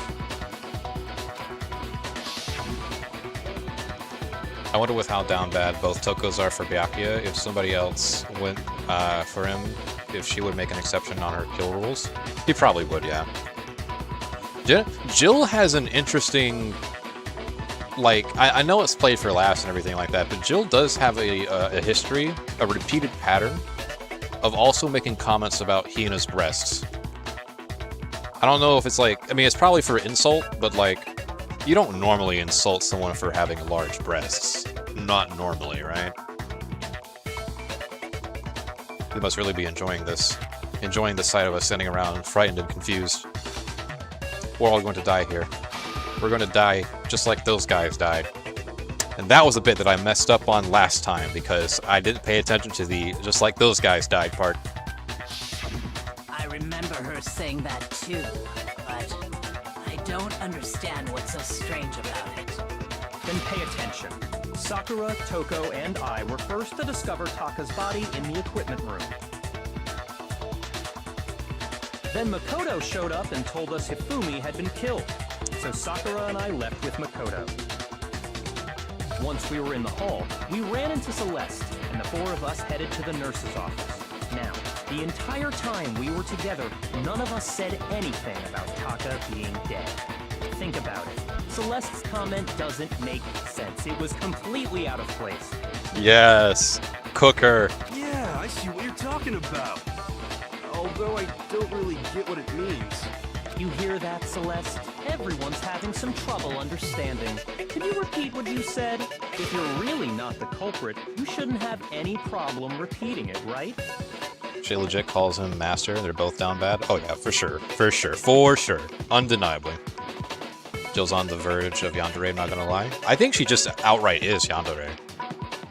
I don't think there's any doubt in my mind about that at all. Byakuya said that Celeste's comments doesn't make sense, but what is he alluding to? Alright. This particular one can do a lot of unpleasant things. Alright. All I said was... They must really be enjoying the sight of us Not us. standing out. They must be. Got nothing to do with all. We are going to die. Those guys. Just like those, And that's all it takes to finish this. It's what was so strange about Celeste's comment. We know what strange is. All I said, they must really enjoying the sight of us. They must be. We are all going to. We are going to die. Just like. Got him. First try. No, it's wrong. More like 10th try, but counting last stream's attempts. That's right. There's no reason Celeste should have said, just like those guys died. When she said that, none of us had told her Taka was dead. Exactly. And we didn't run into her until after we were all out in the hall. So there was never any chance for her to have seen his body in the equipment room for herself. So how did you know, Celeste? How did you know more than one person had been killed? And how did you know they were both guys? Because Kyoko had also disappeared, right? So she could have been dead too. Here we go. You all have such vivid imaginations. You know that? imaginations. You claim that I was lying when I told you about the suspicious person I saw. Then what about the picture I took? Right, the How do you picture. explain We this know about this picture one. of the costumed villain dragging Hifumi away? It has to be some kind of setup, right? So let's put the suit on. And then she used the camera's timer to... Have you so quickly forgotten? You are the only one who could have possibly fit into that suit. Plus, I happen to know that this particular camera does not have a timer. In other words, it is an unassailable fact that this is a picture of Hifumi being dragged away. Well, not quite Hifumi, but If everything I told you was a lie, how can this picture exist? Simple. Are we sure that's really a picture of the suspect wait, why did that dragging message get Hifumi censored? away? There was a message that got censored? Where? Hold on, let me see. Oh, here we go. Okay, I don't know why I had my shit on. I usually have it on all messages by default. She insulted that because Byakuya likes girls with meat on their bones, so she's jealous of Al.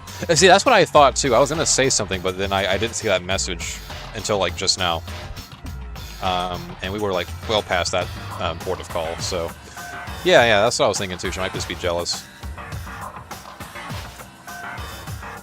Does that mean Byakuya likes Hina? At least from like a physical? Nah, probably not. Simple. Oh, I don't have to read this. What could you possibly mean by that? Surely there are other explanations than the one you've offered up. No, there is no other explanation. Although if I had to guess, it's probably the likes girls with meat on their bones bit that probably got detected. Other explanations? If it wasn't a picture of the suspect dragging Hifumi away, then it must be Hifumi is dragging the suspect away. I got it! It's not a picture of the suspect dragging Hifumi away. I would say it's a picture of Hifumi dragging the suspect away. That's certainly within the realm of possibility. The one being dragged off in that picture isn't Hifumi, but the person in the robot suit. We've simply been led to believe that it's the other way around. And the strange costume might only exist to lead us astray even farther. If you saw someone wearing something like that in this situation, of course you'd notice and be suspicious. That's what happened! You put me to sleep and made me out to be the bad guy in all this! Such a thing is utterly impossible. Hifumi was dragging him away? Ridiculous. Byakuya probably likes Makoto, and that's why Toko can be kind of rude to him. I guess so. You don't really see Toko herself being super rude to anyone else, right?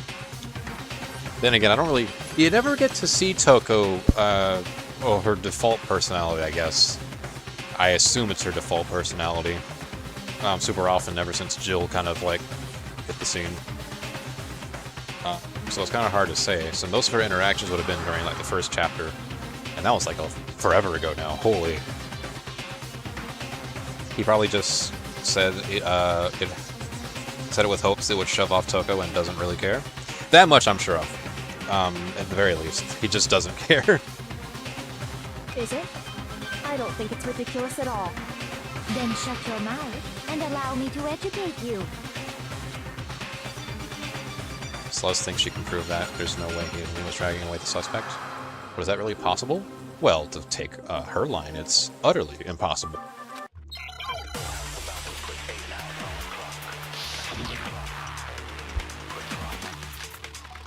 It's gonna be the costume, right? I remember it's the costume bullet. You dressed me up in that suit after I passed out! Then you just draped me across Hifumi and had him carry my weight! You tried to make me look like the bad guy! Like I said, ridiculous. As you can see in the picture, the suspect is standing perfectly upright. If the person inside the suit was unconscious, there's no way they could stand up straight like that. Then the fortune-telling idiot is the culprit after Missed it. No way! I gotta ignore those, like, Dressed purple me up in words. that suit after I passed out. I say it like this one. You tried to make me look Like I said, as you can see in the picture, if the person inside the there's no way they could step. Got him. No, it's wrong.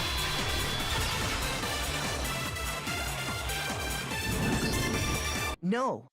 Even if the person inside the suit were unconscious, they could still stand up like that, because that Robo-Justice suit had a certain characteristic. You totally can't bend at the waist. Seems like a pretty obvious oversight. That's right! They totally made a mistake when they made it, so it couldn't bend at the waist. I'm not so sure that was a mistake. I think the suit was designed from the beginning to be used the way it was. Celeste and Hifumi took the suit they'd specially designed and stuffed Hiro into it. Wait, do they censor sentences now? None of those words are a problem desperately, and even as a sentence it just means he has romantic interest in girls that aren't skinny. Was it censored on screen, or was it like... Because I know on my YouTube chat, there's a chat filter between top messages and all messages. And I usually have it set to all, but for that one time, I guess I didn't think to change it, because default is top. So every stream I have it, every stream I start, I always make sure it's on all.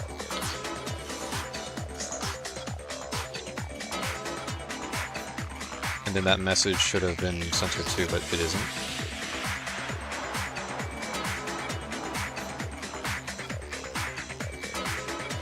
Wait, which message should have been as well?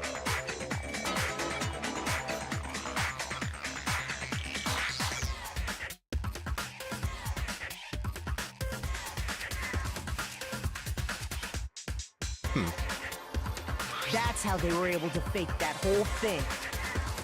The point of it all was to make us believe whoever was in the suit was No, it's not your the fault, villain. it's on YouTube then. I mean, I just want to make sure that, I know, like, exactly where it's getting censored at. I don't know, because, like, it could be a YouTube thing, but, okay, what I really want to know is, did it at least show up on the screen in the chat box area? If you know.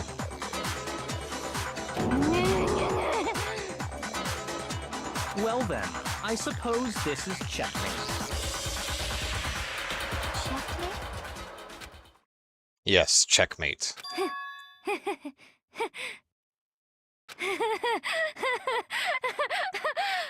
Don't make me laugh, you idiot! What do you mean, checkmate? Celeste? Clearly, you want to cram me into your little guilty box. Well, there's one little... I wonder, okay, so this I have to say about, pretty sure I saw it? Okay, that's good. I'm fine as long as it shows up on the screen. If that ever, like, happens, there's a problem. I gotta go in there and fix something, on Streamlabs. I like the sprite, by the way, because from a glance, like, if you squint your eyes, it kind of looks like she's flipping you off, but it's actually, like, just her index finger, which has, like, a weird thing on it for some reason. I'm not sure what that is. Have you already forgotten what Hifumi told us as he lay dying?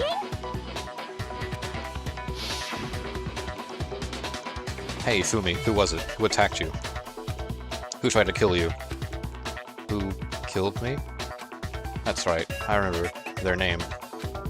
Yasuhiro. When we asked him who had attacked him, his answer was quite clear, was it not? He said, and I quote, Yasuhiro. In other words, Yasuhiro Kagakure! Right! But my name isn't really Yasuhiro! It's actually Taro! Your confusing statements don't make any sense. You're only making things more complicated. The message before it, it contains the same meaning, just different worded, so I don't get what YouTube is trying to censor. Maybe they thought you were just down bad, I don't know. Thought she was slipping us off. Yeah, that's what I thought at first, too. My name is Celestia Ludenberg, goddammit. True! He did say Yasuhiro, but are we sure he was really pointing the finger at Hiro? What the hell are are you talking about? I'll burn you alive! Kyoko, what do you mean by that? Think back to how Hifumi Who's your favorite used to talk character to in us. other games? That's a question for chat. By the way. I knew that also. I just wanted to like verbalize it just in case. How did he refer to each of us? Well, he says everyone's last names, of course, like a true gentleman. I got it! That's right! Our last names! He called us all by our last names! Exactly. I know I heard him say Mr. Naegi more than once, for example. So if Hifumi did mean to say Hiro's name, he would have said his last name, Hagakure. I'm sure it was just incidental. By chance, his first name. Indecent? Don't talk. Random chance. Now isn't that a convenient explanation? No, there's no reason to think he would have said the name any different than normal. But he must have run out of energy before he could say any more. So Hifumi was trying to tell us the last name of whoever killed him? But the name he said doesn't apply to anyone here. Well, no. Hold on. There's one person it could apply to, and that's Celeste. She never actually told us what her real name is. Got him. What did you just say? To think you'd take your false accusation so far, I don't know whether to laugh or spit! Such emphasis on the spit. Come on! Enough with your idiotic blather! Yasuhiro is a loser's name! Do I look like a loser to you? Well, do I? What? I think I've earned the right to be a little on edge. Okay, then fill us in. What's your real name? Make sure your ear holes are wide open and listen up! My real name is Celestia Ludenberg. Could you please stop making me repeat myself over and over again? Bye-bye accent. True. Celeste won't give up. So then, I have to do something to make her accept it.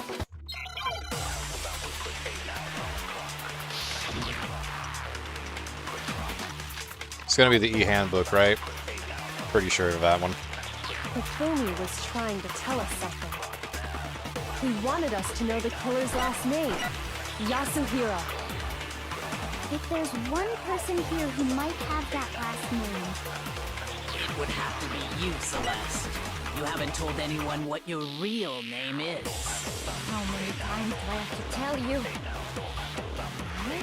My name is... Celestia Ludenberg, god damn it! There it is. How long do you plan to go on pretending? I'm not pretending. It's the truth.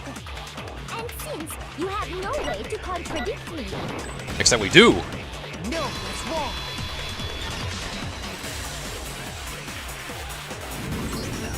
That's it. The handbook. what? Anytime you turn your handbook on, it shows the owner's name when it boots up, right? Monokuma told us all about it before. This handbook is absolutely vital to a healthy school life, so don't lose it. When you start it up, it will display your name. Always make sure you have the right one. Now, this is not your everyday notebook. It has so many more uses than that, such as Netflix. So all we have to do is check our handbook, and that'll clear up everything. That's how we can find out Celeste's real name. That's an invasion of privacy. I refuse to cooperate. Celeste, can you please just tell us what really happened? Please, just tell us. Even when I'm put in check, it's just my nature not to give up. Because She'll give up at any second now. Because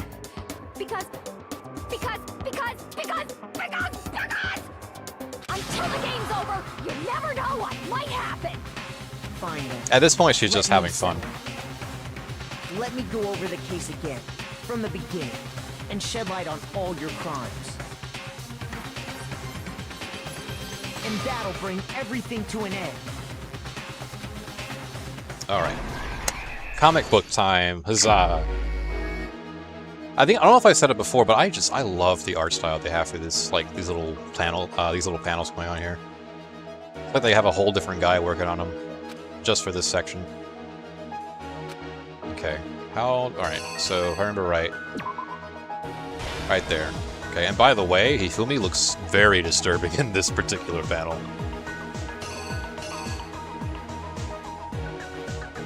Shit. Oh, I can do that too. Oh, that works out. Alright.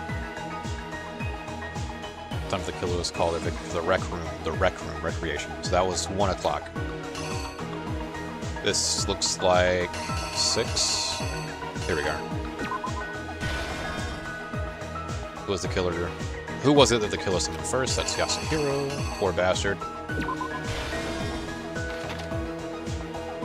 They knocked him out and then stuffed him into the Robo-Justice suit to falsify their evidence. That's like a Freddy Fazbear's death right there. Getting stuffed in a suit. And a certain item to do it. Certain item.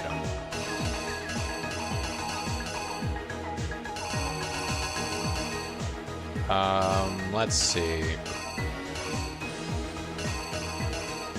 They use a certain item to stuff him in this. Hold on, let me read that again.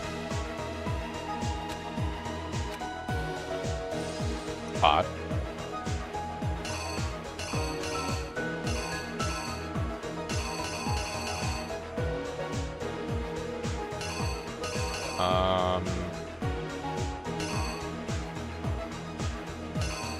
Oh, the camera. Duh. I don't know why I didn't think of that. What time was Taka's presented the equip room? That one is 6. Poor Taka, man. Look at poor the innocence of a great man taken away by this blob.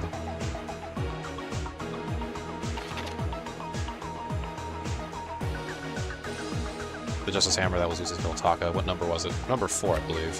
Because the numbers went in reverse order, pretty much. In the library, Hifumi used something to fake the existence of a shadowy criminal. Now that was number 2. Justice Hammer 2. Because 3 ended up being used on Hifumi. No. I was wrong. 3 was used on somebody else. I forget who, though. Wait. Okay, let me take this pack. Actually, that off. Was it... Was it 3? I will work with it for now, because I'm pretty sure number 2 is here.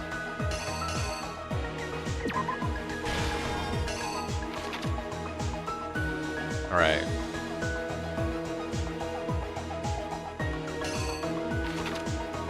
And then this one's pretty easy. That's the dolly. And then last but most certainly not least was the mallet. The bloody mallet. Look at how happy Hifumi is too. What a guy, huh? Dancing and swinging around. Next thing you know, boom. I'm not so certain on this one, though. This one I feel like I may have. But the other options don't really fit either, so I ain't gonna worry about it. The killer is you! Before anything, the killer persuaded someone to help carry out the murder. And that person was... Hifumi, with an accomplice. The killer was able to execute a number of otherwise impossible schemes. I'm honestly starting to slowly convince myself to replay all my visual novels. But if I do, I'll never finish FF14 in time. My dilemma is, like, I'll just never finish FF14 in time. Have a headcanon that Celeste likes Celeste better? That's probably true. Because it's giving me the Poppy Playtime edit flashbacks. A girl in his room who's extremely nervous. Talking about Hifumi? Yeah, he sweats very often in the presence of women.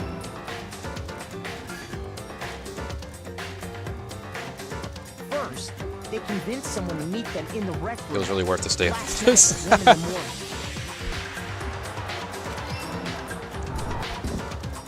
That someone they met with was Hero.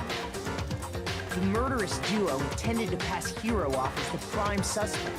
Personally, So when I they think met if up someone with tried to get me out of the room in the late hours of the night, I just simply would not leave my room. I would ignore the note. Personally. They drugged him, knocked him out, and stuffed him into the Robo-Justice suit. Stuffed him in the Freddy Fazbear suit. Next, Hifumi positioned himself to make it look like Robo-Justice was attacking him, while the killer used a digital camera to take pictures of the assault. They did all this just to create evidence that would put the suspicion on Hero. You could have if you started FF14 when it was announced. Yeah, that's probably true. When they were done with him, they shoved him. The crazy thing is, too, is that I know the main thing that's going to be holding me up on FF14, besides my lack of money, is the side quests. Because I know A Realm Reborn has, like, a fuck ton of side quests. Its main story, I hear, isn't that long, but the side quests are what's going to keep your, is what's going to burn your time for the most part. And I'm a big side quest guy, personally. I love side quests. And then finally, at 6 a.m., they moved into the murder phase of their plan. They called Taka to the equipment room.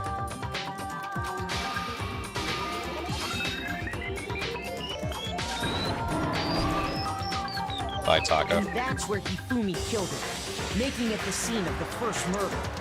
I'll also point out that this is where Taka lost his Super Saiyan form once and for all. He'll never be a Super Saiyan again. The murder weapon was Justice Hammer 4, which was left there in the equipment room. The new expansion? Oh, the new expansion announcement. Right, right. The reason Hammer number 4 was used was to create confusion about the order of the crimes. Or it could have just been a really big fucking hammer, but, you know, we'll go with that, Next, too. they falsified 2 more assault incidents. For these attacks, the killers pretended to be the victims to solidify Robo-Justice as the suspect. The first fake incident was the attack in the rec room. There, the killers wanted us to see Justice Hammer 1 and the Robo-Justice pictures they'd taken. They wanted to make sure we bought the surprise attack story. The second fake incident was the attack in the library. This time, they planted Justice Hammer 2 and an injured Hifumi to sell us that story. With these 2 incidents, the killers were able to create a certain preconception in our minds that the suspect was increasing the size of the hammers and attacking people in order as they did. We fell right into their trap and started looking for the suspect based on that. But Damn it, I knew it was wrong. Fuck. Alright, what else could it be? Because it's not the ball. It ain't the poster. It's not the chips. Apparently not the hammer either. I guess the backpack? It's like the only thing it could be, right? here's exactly what happened. So, next they falsified 2 more assault incidents. For these attacks, the killers pretended to be the victims to solidify Robo-Justice as the suspect. The first fake incident was the attack in the rec room. There, the killers wanted us to see Justice Hammer 1 and the Robo-Justice pictures they'd taken. They wanted to make sure we bought the surprise attack story. The second fake incident was the attack in the library. This time, they planted Justice Hammer 2. And with these 2 incidents, whoopsie. the killers were able to create a certain Hey, that's just a theory, a game theory? That's true. Very true. That the suspect was increasing the size of the hammers and attacking people in order as they did. But what about the possibility of getting out of the game? Wouldn't you be curious? Getting out of the game? Which game? FF14? Yeah, Mifumi is strong enough to kill a Super Saiyan in 1 hit. That's true. That's why he had to get taken down. The writers of Danganronpa were pushed into a bit of a corner. They had to kill him. No, if you mean lore-wise, most is in the main story. The rest are just more fun extra activities. Right. But like the thing that that I understood about, or my impression was that there were just a lot of side quests and activities to do. Because I had heard from other people who had played FF14 that that was what you were going to spend most of your time doing, at least in A Realm Reborn.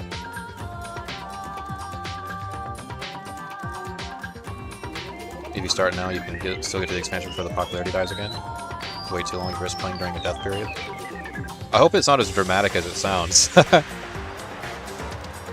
Oh, this game? The possibility of getting out of the game. So, like, what do you mean by getting out of the game? Like, finishing it, or what? We fell right into their trap and started looking for the suspect based on that. But... Oh my god! Fuck! I've never failed this more than, like... Okay, that means one of these ones has to be...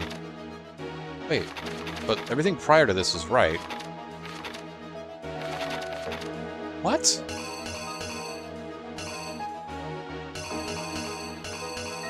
I'm sorry, did I miss something here?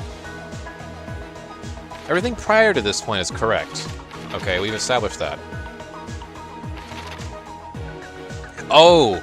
Like, you got a note saying someone found an exit. Okay. If I got a note saying someone found an exit, I probably wouldn't believe them. I don't know. I mean, maybe I would... I guess realistically I'd be a little curious about it, but I don't know if, like... If, with the context of everything that's happened up to that point, in my mind, I might be of the opinion that there just isn't a conventional exit. You just have to play the game by the rules until you either die or you get out somehow, some way. But that's assuming that I have anime protag powers, which I know for a goddamn fact I don't. Okay, this is throwing me for a loop. I did not have this issue last time. What in the fuck is this? Because I know it's not the poster. I know it's not the crystal ball. Or is it? What even is that? I think you just need to replace Justice Hammer 2 and 3. 2 and 3, 2 and 3. Oh. Well, 2's right here, and that's correct, right? Or... no?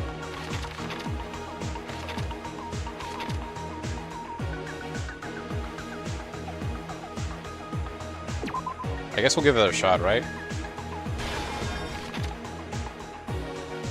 And then we'll just put this in here. The killer is you! Alright, come on. So, Get your monologuing out of the way. there, they wanted to make sure the I'm tired of seeing this panel. This time, we fell right into... Okay, so it was 2. While we did that, we left Hifumi alone in the nurse's office. This was exactly what Hifumi was hoping for. He took a blood packet from the refrigerator... Just spin it around with it. Spin it around with the blood. And turned the room into a crime scene, in which he himself had apparently been brutally murdered. Most content is side content, yes, but you can do it after you catch up to the story. Nothing is visible. Oh, well, that's actually good to know then, yeah. I have a habit of just doing side content as they come, and I usually prioritize it over the main story in case something's missable, because sometimes games do that. But I guess with that in mind, I can rest easy on that. I personally wouldn't go along and bring someone trustworthy like Kyoko or Makoto. I've made a point of saying that. Let me go ahead and see if this is right. There we go. Good. I made a point before saying that splitting up in this scenario is like a really bad idea, because a good way of guaranteeing that no one gets killed is just by having everyone be around everyone all the time, or at least within reason. So it kind of leaves very little room for someone to get, like, full of themselves, basically, and think they can kill somebody without getting away with it. Or with getting away with it. But, everyone in this game seems to be content with splitting up all the time, so... you know. Except for the one time they're not, and in which case it plays right into the killer's hand. sorry I'm distracting you too much. Nah, you're good, you're good. We're having fun. So when we heard the body discovery announcement, we naturally assumed it was for Hifumi. We left the nurse's office, and Hifumi once again took advantage of the situation. He simply got up and made his escape. When we learned his body had disappeared, we all rushed back to the nurse's office. And once again, Hifumi had the chance he was waiting for. This time, he snuck into the equipment room. Wrapped him up nice and He snug. wrapped Taka's body in a tarp and used the dolly to move it all the way down to the repository. That explains how each of the bodies disappeared. But even Hifumi didn't know what the true killer had in mind for their final act. Dun dun dun. Their plan all along was to kill Hifumi and get rid of the one person who could betray them. And they did it using an ordinary, everyday hammer from the repository. That should cover everything that happened in this case. And the villain behind it all is...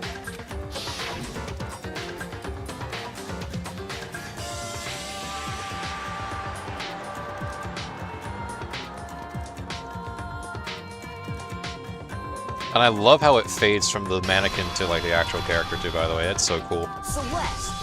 Sorry, you lose.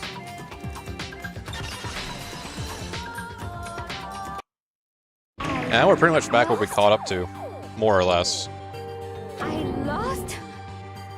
When was the last time I was forced to utter such words? Man, I would have made sure Mondo would have lasted longer by stopping him from killing Chihiro, and by also going to the gym despite not knowing those two were going to meet up. Just a casual, like, gym visit. If you do all the side content while you unlocked it before continuing, it will take you years to catch up. I'm not joking. Okay. You know what? I think that's actually a good point. Well, I don't know. Because, I have to see how FF14 handles its experience. Because, for a lot of the RPGs I've been playing lately, which is to say Final Fantasy VII Remake,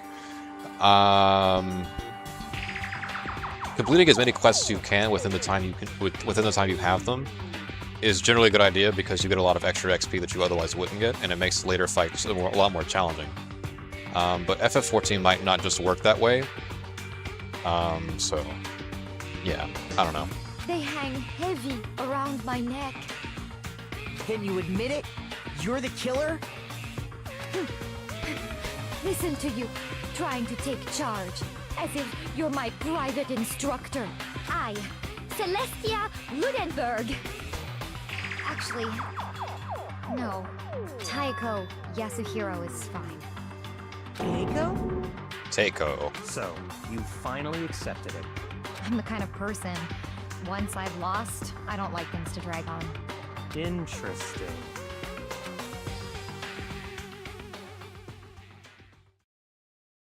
Alright, let's see what kind of shit we get this time. Better not see a C in here. Hey! Give us our rewards. Okay, I didn't quite get 100 like I said in Discord, but we got 97, so that's like, what? 2? Or like 7 more than normal, right? Okay, Monokuma. I'm ready to begin. Or, no. I suppose this is the end, isn't it?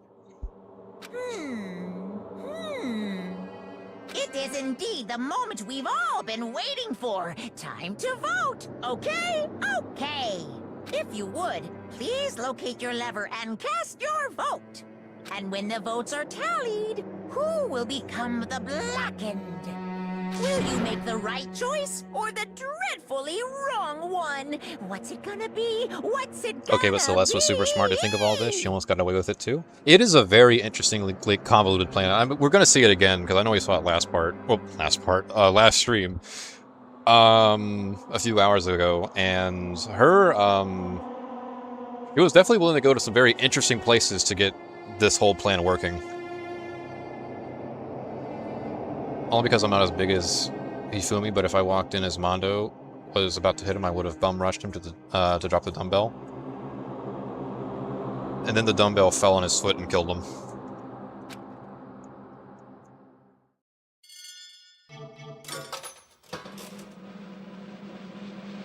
Or something.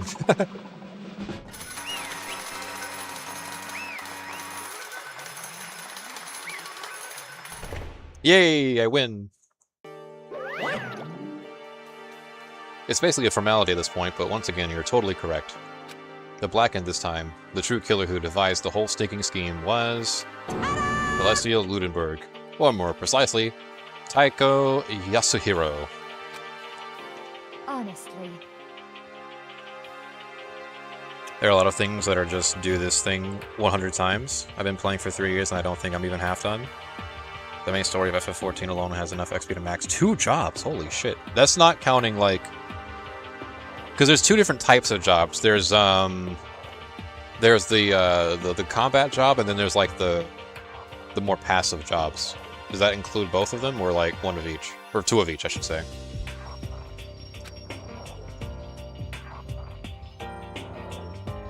I guess trying to work with someone else was a mistake after all. Hifumi's ineptitude was beyond all my calculations. I knew it. So you really did approach Hifumi with this plan. But how'd you get him to agree? I can't imagine he would have happily agreed to commit murder. I'm sure she relied on her specialty, lying. I guess I joined just in time to see one of my favorite characters die. Well, welcome, because I haven't actually seen this death before. Long story short, I had to redo this section of the game because of a power outage earlier, so I'm actually just now catching up to where I left off as well. So I didn't actually get to see her die, but this time, hopefully, you know, we were seeing that. My specialty. Don't make me laugh. I didn't have to lie to get him to agree. So then... Then did you use, you know... I knew you'd figure it out, Kyoko. You're absolutely right. To get Hifumi to act as my accomplice, I used her. For everyone who's still left, I'll avoid mentioning it by name, but... You know who won't avoid mentioning it by name? This guy over here, Makoto Naegi. It was the one thing Hifumi and Taka were both super into. Does she mean... Is she talking about alter ego? Say what? What? What are you talking about? Just a second. Don't interrupt. We're in the middle of a very important conversation here. I'm totally out of the loop, as usual. How sad. In other words... Then you're the one that stole it? Indeed. That's right. I see. And to use it to drag Hifumi into the plan you came up with. You'd come up with, yeah. Right again. Last night after we had our meeting about how it disappeared, I paid Hifumi a little visit. Oh, what are you doing here? Actually... I was hoping I could talk to you, alone. It is about what was stolen. I know who did it. What? What? Are you okay with this? It was Taka. He stole it. What? So And I have then- proof. Would you like to see it? As it turns out, I found the use for the digital camera. I'd taken you-know-what to Taka's room earlier and took pictures of it there. I deleted the picture as soon as I'd shown it to Hifumi, of course. Damnation! There, so it was him. But how did he do it? She was supposed to yell if either of us got too close to her. You are correct, which is why Taka forced me to steal it. Say what? What? As for me... Please forgive me. He threatened me. Oh. He did? As for me... They came to my room last night unannounced, and then... It's hard for me to even say. He abused me. What? What? And he took pictures. He said if I did not do as he asked, he would show them to everyone. So I had no choice. Damnation! That's a crime. An absolute crime. I mean, I knew he'd gone a little crazy, but... Say what? I never imagined he would go that far.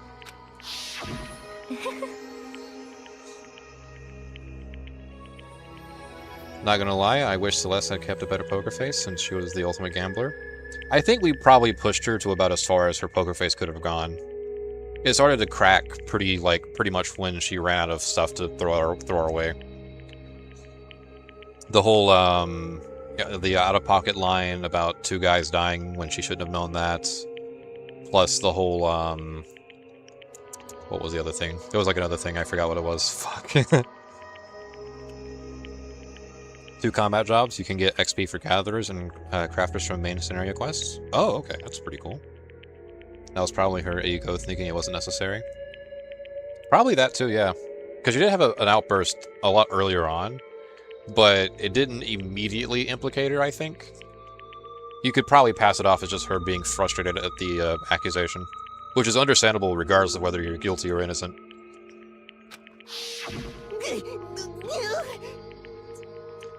I'm about to say something I've never said before in my life. I'm going to kill him. I'm going to fucking kill him. Most unfortunate. Wait, please. If you go now, he will be playing right into his hands. Huh? I don't know what this track that's playing, by the way, is, but it's so, like, unsettling in a good way. Like, seeing Hifumi, like, kind of get played like this while this music's playing is pretty... it's a very good scene setter. Actually... Taka's planning to use her to escape. And he has made you his target. What? Escape? You don't mean...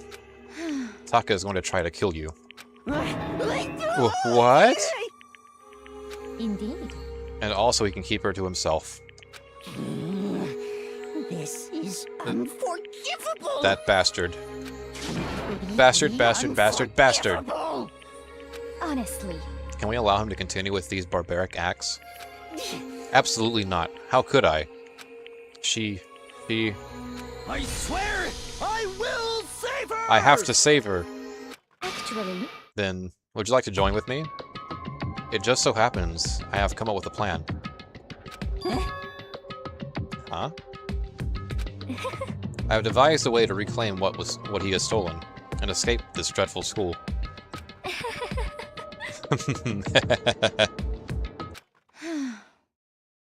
And with that, it is complete. Huh? What are you talking about? Oh, nothing. Nice of Hifumi to just ignore that bit, too. Oh no, Hifumi swore. His first and only swear. Hifumi agreed without a second thought. The effect that item had on him was remarkable. The power of love. Even a love as twisted as that can still drive people mad, it would seem. You disgust me. I see. I have another question for you. Was that strange costume Hifumi's creation? Indeed. Yeah, it was a real pain in the butt, too. All I asked him to do was to make something to hide the face and general body size. I had no idea he'd make something like that, but it's my fault for picking him in the first place. But... So why did you decide to make me the suspect? Because you're stupid. That's it? Let's see. And in that regard, I made the right choice.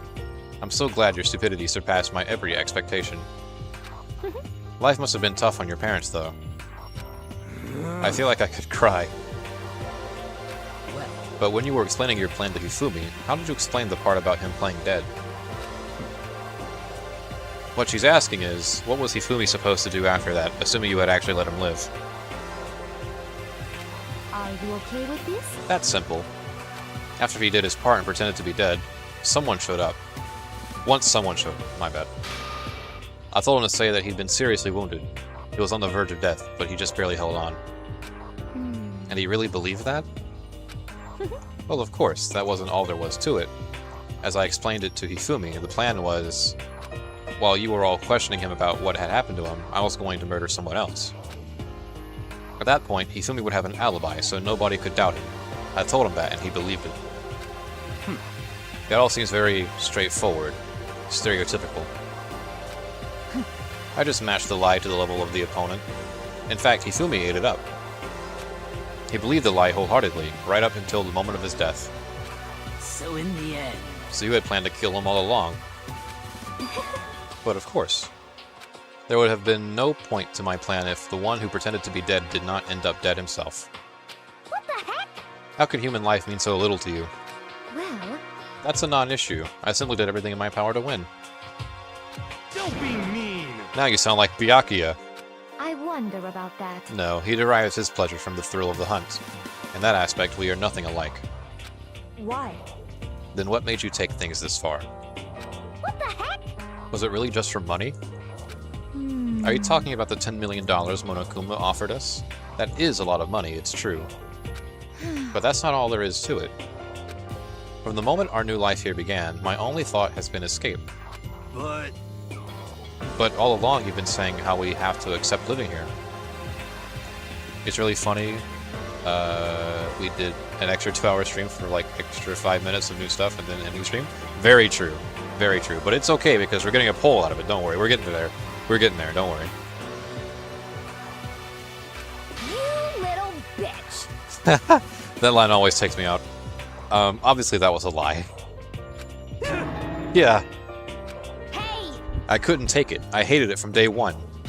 More than anyone else in here. You little I wanted to get bitch. out. Every day was fresh torture. And do you want to know why? Huh? This is fine. Because I had a dream. And accepting a life here would have meant nothing less than giving up on my dream forever. Honestly. And there was no way that I could ever do that. In the underground world of gambling, I risked my life to make a metaphorical killing. As for me, And it was all for that dream. And what was this dream of yours? isn't it wonderful? To live in a European castle. A castle? And to gather handsome men from all over the world to serve as my butlers/bodyguards. I was going to make them dress up like vampires and satisfy my every need. Once I obtained that, I would have created a perfectly aesthetic world of decadence. This is fine. Living the rest of my life there was my only dream, my only goal. That's what life is all about. Cool red glowing contacts for those guys, by the way. Combined with my own winnings, Monokuma's $10 million would have made that dream a reality. I got right to the edge, but There is nothing to be done. unfortunately my dream has been scattered to the wind.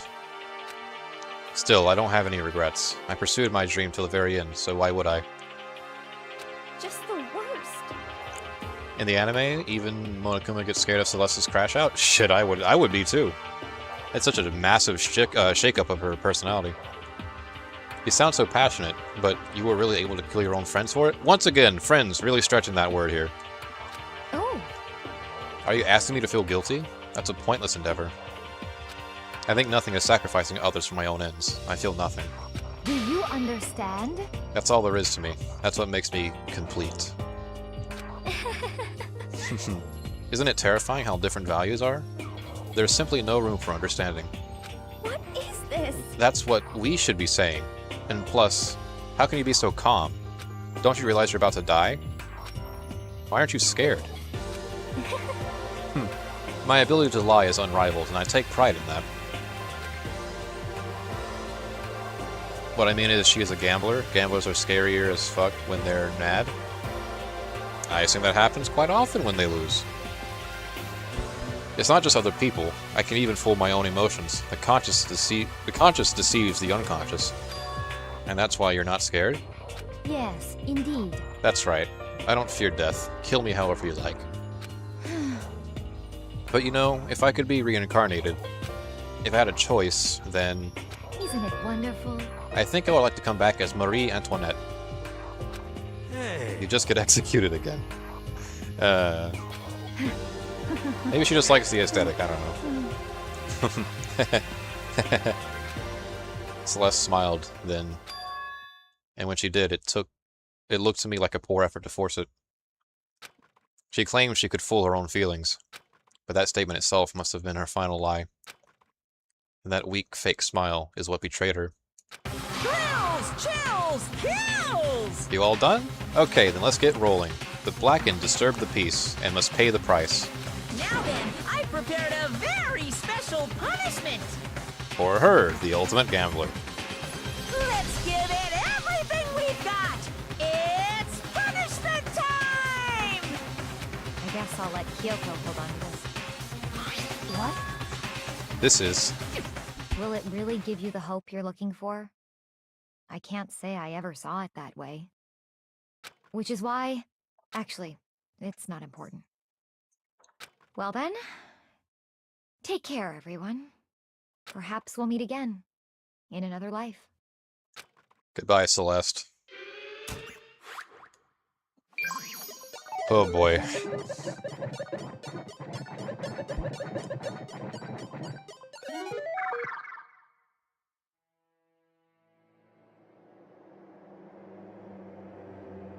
I wonder if it's going to be gambling themed.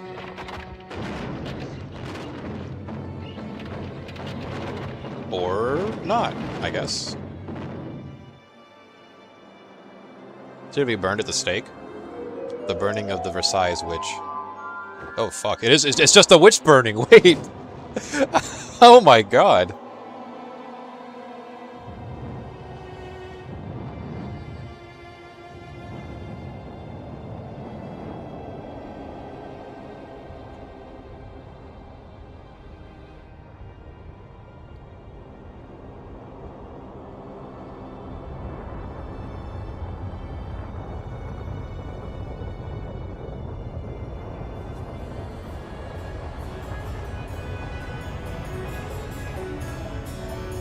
I like the storybook aesthetic.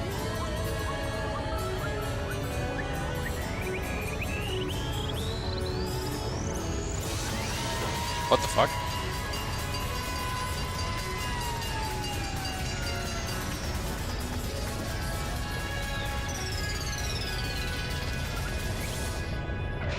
That's a little different than a witch burning. I can't lie.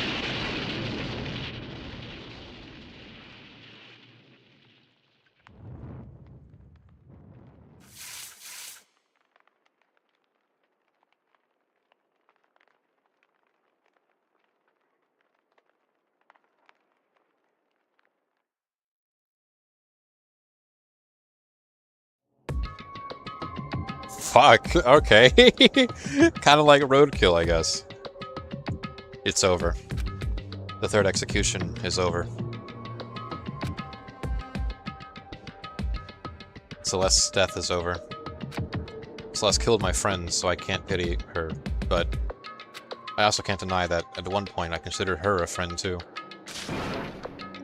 And for him to just come along and... Isn't it just awful? Someone couldn't cut free of their regrets from the outside world, and so more people had to die.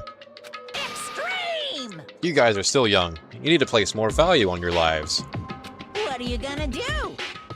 Jeez, and here I thought you guys were gonna pass the torch of hope to the next generation. Let me out of What do I here! care about hope? I'll throw it in the trash if you just let me out of here. Too bad. You're all the embodiment of hope, whether you like it or not. And it's my destiny to knock you down one by one. It's sad, yes. It is. But that reality just can't be avoided. Don't talk like you're not responsible. How long are you gonna make us keep going through this? What do you want from us? How strange. God, I'm so sick of people asking me that. Give it a rest already. So anyway, Kyoko, did I see you get some kind of key-type object from Celeste? Hey! So, what's the deal with that? What? Huh? What's the matter? So then, I'll answer your question if you answer mine. you... What did you do? What did you do to me? What? Ooh. Okay, before whatever the fuck this is, let me read some of this stuff. Yes, I love this one. That's an interesting thing to say for a murder, huh? If you want to play more detective visual novels, it would be cool to see you play AI Somnium Files Series 2. I'd totally be down to. Just throw it in the, well, you know where to put it, right? In the Discord. She's being burned like a witch. Her dream made reality. That's probably the most, like, well, not prophetic, but the most, like, ironic, I think, aspect to it is that, yeah, she did get her castle. It's just, her castle came with a lot more fire and fire trucks than she had anticipated, probably. She got her castle, but was given despair of not being able to enjoy it. That's true. I miss her already. I'll give her this. She did go out pretty gracefully. Hey, Answer me. What did you do to my body? Ooh, how exciting! Ooh, oh man, oh geez. Oh man, oh geez. What do you mean? What did I do? I have no idea. I don't know anything about it. What was that just now? The mastermind did something to Kyoko's body? What does that mean? Okay, things are getting kinda awkward. I think it's about time I got out of here. Well, Meanwhile, you guys can go on enjoying your school life. If you get lonely, give me a shout. Not that I'll do anything about it, of course. Not even Chad? You fucking sack of shit. see ya later! See ya. Monokuma disappeared, leaving all of us depressed and in despair. Although it wasn't all despair. Yeah, intrigue might be another emotion in the air right now. There was one small hope. Hey, Kyoko. Monokuma already mentioned it, but... what's that key that Celeste gave you? If I had to guess, it's probably for the, alter ego. so Most likely. It's the key to one of the dressing room lockers. Huh? What? Then that means... Celeste probably hid it in there. Hey, I suppose sometimes it's easiest to miss what's right beneath your nose. Oh then, we better go check. indeed. Good idea. We left the courtroom and rushed to the dressing room. As we approached the dressing room, Kyoko looked back at us and said, Hey, I'm going to go on alone from here. Everyone else head to the dining hall. I'll check in with you later. What? Why exactly are you going alone? so Do you even have to ask? As she spoke, she glanced quickly at the surveillance camera. Come on. That's not what I mean. Why you? There's still the risk of a spy, you know. Then I'll go too. What? You? Please, let me go. Standing here arguing is just going to draw more attention to us. Goodbye. Do whatever you want.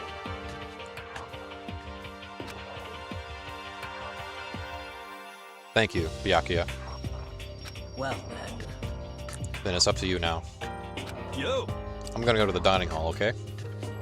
Huh? So Makoto and Kyoko are gonna go together? Hina. Ah, does that mean what I think it means? Okay. That's...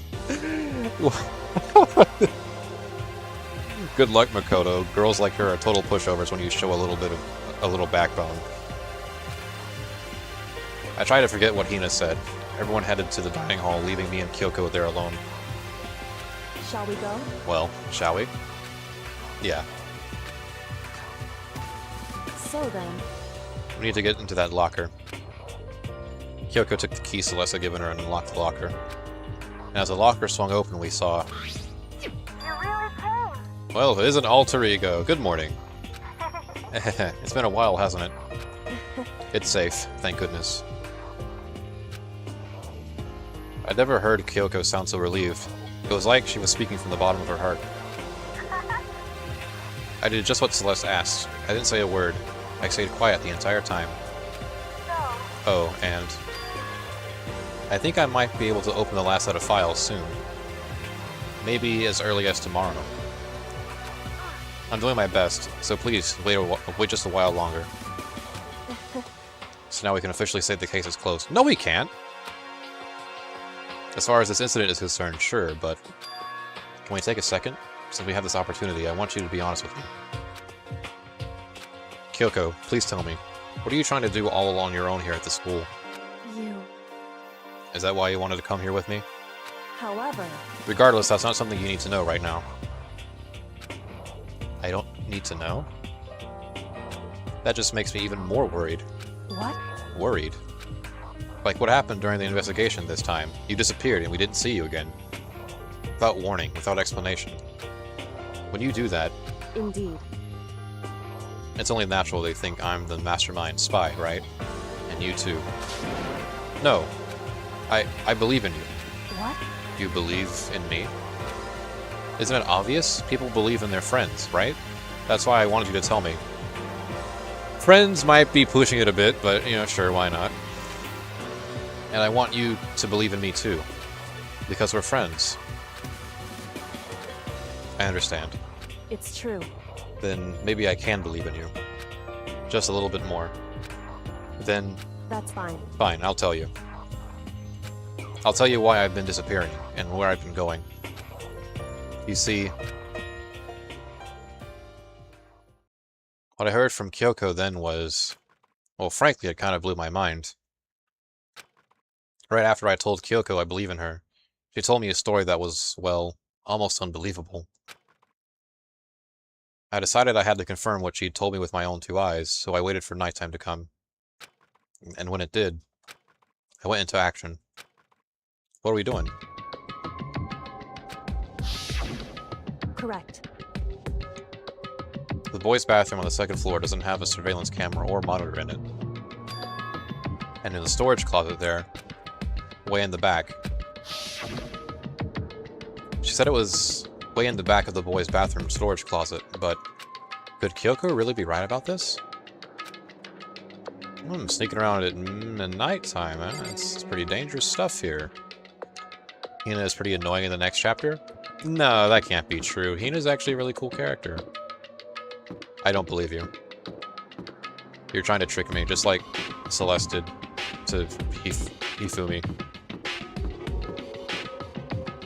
I'm going like the way wrong way. Why am I going this way for?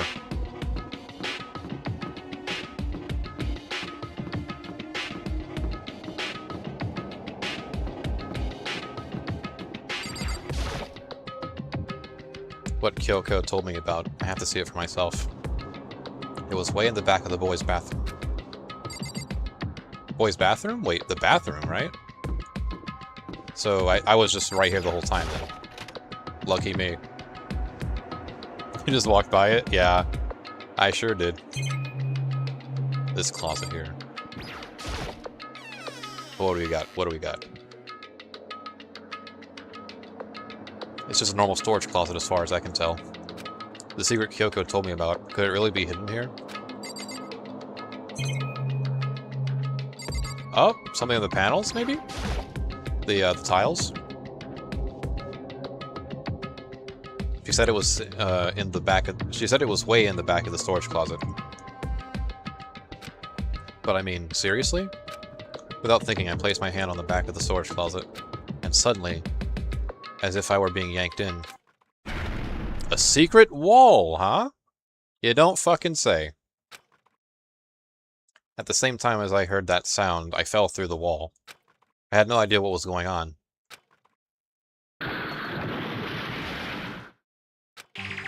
I had fallen through the back of the storage closet. Huh? It turned out the back wall was like a revolving door, and I had made my way to the other side. Just like Kyoko had said. Correct. In the boys' bathroom on the 2nd floor, there's a storage closet. And way in the back of that closet is a secret room. So this is the secret room. But what's in here? I guess we'll find out, huh? Kind of dank looking, isn't it? Alright, well, we have a thing down here. Just a chair, desks. It's just a normal desk with normal drawers. Alright, well, the more interesting thing's probably over here. There's a bunch of files in what look like volume after volume of yearbooks. They're all covered in dust. Looking at everything, one file at the edge of the bookshelf caught my eye. Hope's Peak Academy Student Registry. This is the only thing here that's not covered in dust.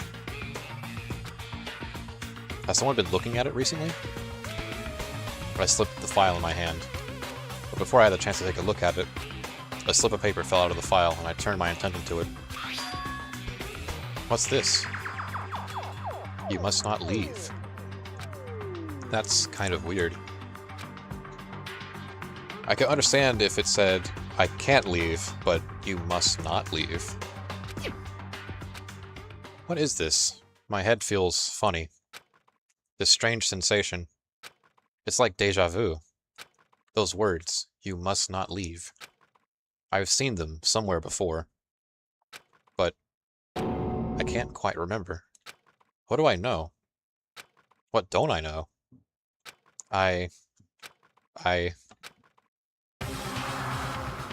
Oh, fuck! A strange sound rang out through my head. It felt like it was shaking my brain back and forth. And then, darkness. I don't understand what's happening. I don't know what started it. It's all over. And with that, I opened my eyes. I didn't know how long it had been. Yeah. Ow.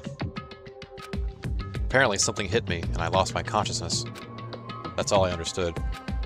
The dull, throbbing pain in my head proved that much, at least. Oh, shit, all the fucking files are gone. An empty bookshelf. Huh?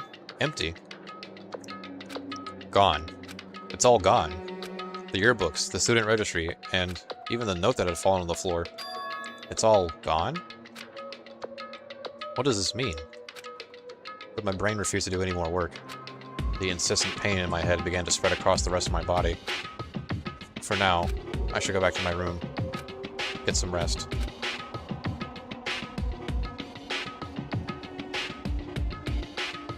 My body was heavy with pain, my mind heavy with thought. I dragged myself back towards my room. Somehow I made it back to the first floor of the school. Yeah. The farther I walked, the more I felt. Things are getting blurry. I can't see in front of me. I couldn't stop myself from collapsing right there. And after that...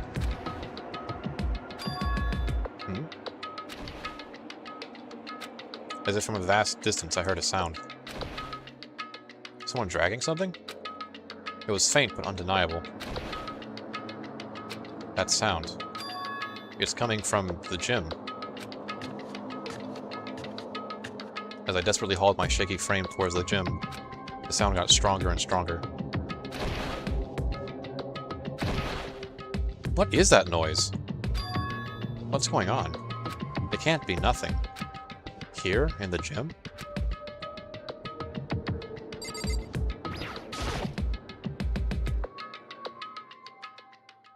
I didn't make a sound as I opened the door to the gym. The sounds coming from inside, meanwhile, only intensified that much more.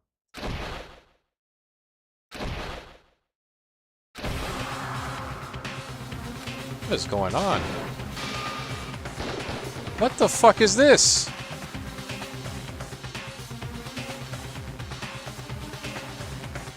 Before me there raged a battle beyond anything humanly possible. No, one side's not human, that's for sure, but regardless I couldn't stop staring. I forgot to move, or even breathe. Why, you? What do you think you're doing? Sakura? I asked you a question. What's the meaning of this? How dare you defy me? This wasn't part of the deal! The deal? I've made a decision. I will no longer retreat, no longer compromise, no longer regret. I've made my decision. I'm going to resist you. Okay, but you do realize what will happen if you go through with this, right? What in the fuck is going on? You haven't forgotten, have you? What I'm holding hostage?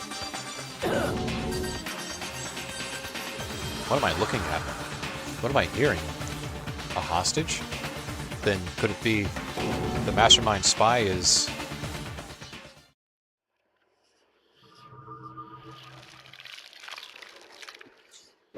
Son of a bitch. What?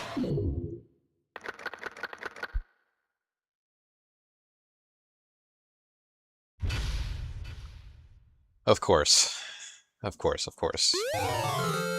I received the Super Robo Justice present. I wonder who that could be for. Yeah, I'll save that. Oh my god. Leon killed Sayaka.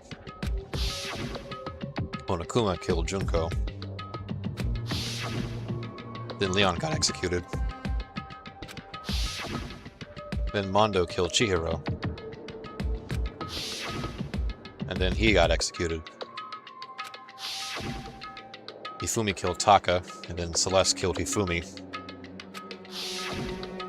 And then she got executed.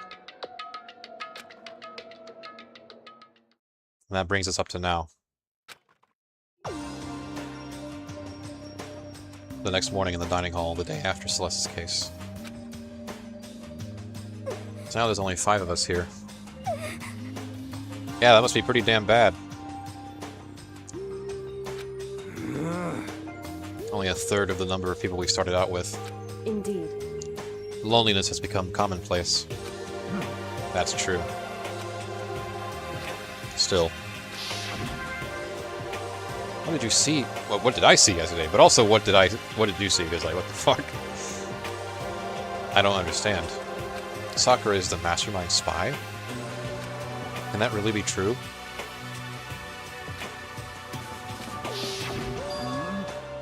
Makoto, are you okay? No, I'm fine. Yeah, he sees what she's capable of. He doesn't want that shit for... he doesn't want that, that smoke. I can't bring it up in front of the others. If I did that, it would just confuse everyone that much more. But of course, Kyoko's onto us. Okay, in that case, let's eat till we pass out. What do you mean, in that case? Well, because look how scary everyone looks. It's gotta be because you're all fighting on empty stomachs, right? If you feel your belly, I'm sure you'll all cheer up. So let's eat. Let's fry up some fish and donuts and eat till we can't stand up. That actually sounds kind of delicious, I'm not gonna lie. That's like a deep impact style, meteor impact, extinction level combination of food. It's not that bad, come on. Huh? What? Those are both breakfast time top sellers. Still, the till we can't stand up part is a problem. After we're done, we'll need to go explore. I see.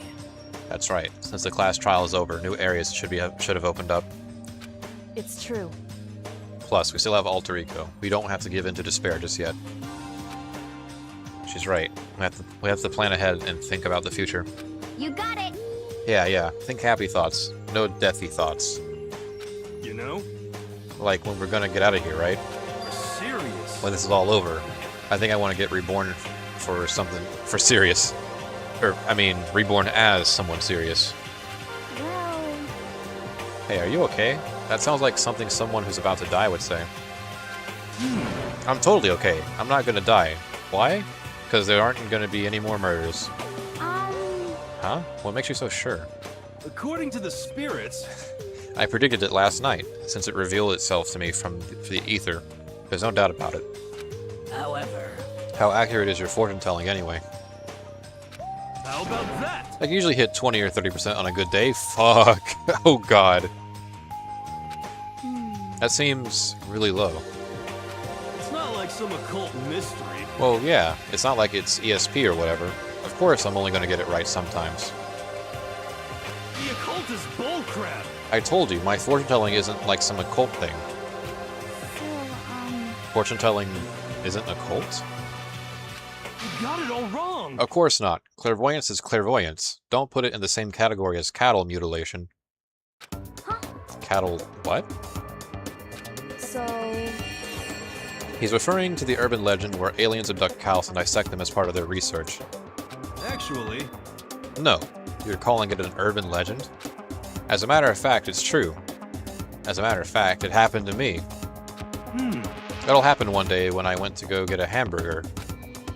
It was a place I've never been before. They claimed their patties were 100% all beef. So I got a burger to go and headed home. But... And before long, the end is nigh! the sky was filled with mysterious blinding light. some crazy beam came out of nowhere and locked onto my hamburger. What the fuck? And as soon as the beam touched it, the burger started floating in midair. And then, still floating there, the entire burger started coming apart. One part of it just vanished, while the rest fell back into my hand. Do you realize what that means? It means the burger wasn't 100% beef. It must have had some pork or something mixed in. Something like 70% pork and 30% beef would be my guess. You can't trick me. So I stormed back into the burger place and got up in the manager's grill, and they totally admitted it. It wasn't 100% beef. They totally mixed in ground pork with it. How about that? Now do you see? That is cattle mutilation. I kind of got lost halfway through. Yeah. I can't tell if you're for the occult or against it. You stink of stupidity. Don't be mean. I stink of... How dare you? Well, you do stink, though. That's fine. That's fine? Anyway. I hope your prediction turns out to be true. Well, at the very least, I won't murder anyone. I'm watching you. Yeah. Me either.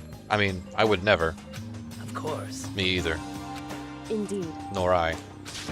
That goes for me too, of course. I could never kill any of my friends. Friends is kind of a bit of a stretch, but, you know. I felt like those words of encouragement were helping us come together as one. After so much sacrifice and hardship, we'd finally become united. But, Well, to be honest, I wish Byakuya and Toko were here for this too. But But they're so hard to deal with. They only think about themselves. Yeah, we're better off without them, I say. That was enough to prove. We were united for this time being, but within that bond hid a weakness and fragility. All-star apologies. What? All-star apologies. What could that even be referring to? We began our search as soon as we'd finished our breakfast in the dining hall. We had to find out what had opened up, what was waiting for us. Wait a goddamn second, let me check something here. Dead. That's a shame. What's your deal? Ultimate Swimming Pro? Uh-oh. I got a bad feeling about that title. Bad feeling. But, alright, yeah, we finally got to the part that I actually really wanted to get to. Finally. Before I was rudely interrupted by a power outage, aka Monokuma's interference. Let me read some of these before I get to the closing bit. Actually, let me go ahead and just do this for myself. Where is it? Here we go. Alright. Don't go anywhere just yet, though, because I have to, post, the thing. a few things, actually, I have to post. Whoa, hold on. Holy 7-hour stream? Yes, sir. 7-hour stream. That is definitely a record, I think. Mortal Kombat reference. That's good. That's good. Honestly, Danganronpa fighting game could go hard with movesets based on their ultimates. That would go hard, actually. Yeah, I like that. Key items can't be given as a gift. So are they like for progress or decoration or something like that, pretty much? You are 100% a first-class dumbass hero and a 70% stoner. Those don't add up, but I think it fits them. It's funny you say that every time they say friends without fail. Yes, because it's true. Like, ever since, like, part 1? They've been saying this? At least Makoto has, consistently. And some of the other characters say it, too, and I find it absolutely ridiculous. That's the most unrealistic part about this game, is the fact that any of them are friends, anywhere close to friends. I don't buy that at all. I will never buy that. The only pair of characters I think has developed any genuine friendship is probably Hina and Sakura. Those are the only ones I've seen that have consistently been, like, together and have been, like, courteous to one another, you know? Everyone else? Absolutely not. Everyone else is either manipulative or apathetic. And then there's Makoto, I guess, who is technically neither, but is also friendless, so, you know. They're just completion rewards? Gotcha. Just kind of trophies for the struggle, I guess. That's fine. Alright. Before I close this out, am going to do one of two things. Number one, in case anyone's still here, that is not a part of my Discord and would like to join, because there is a pretty neat perk to joining, which is that you get to recommend and vote on games that will appear on my channel.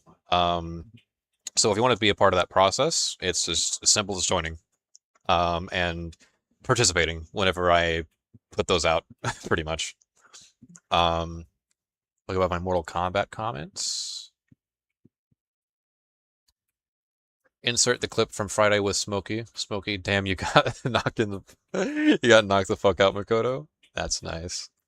Avatar: The Last Airbender meme, aka Secret Tunnel. That is the Secret Tunnel, yeah. Yeah, up till now I liked her too, but during Chapter 4 it's just shut up already. I have a feeling that this chapter is going to be very focused on her anyway, considering that the title has, like, All-Star in the name. And she is an athlete, so I'm a little worried for her safety, because I actually do kind of like Hina. She's been pretty tolerable, and generally friendly. Her only flaw is that she's just an airhead, and you can probably twist that into a positive, so I don't think that's really a big deal. Say it's like part of her charm or something. But yeah, Kingdom did it for me, so I don't have to do it at all. There's a link in both the description of the stream as well as in chat if you want to join the Discord. And as I am speaking, I am getting ready to type the next poll because I have a poll bot now, and that's really fucking handy, actually. All right.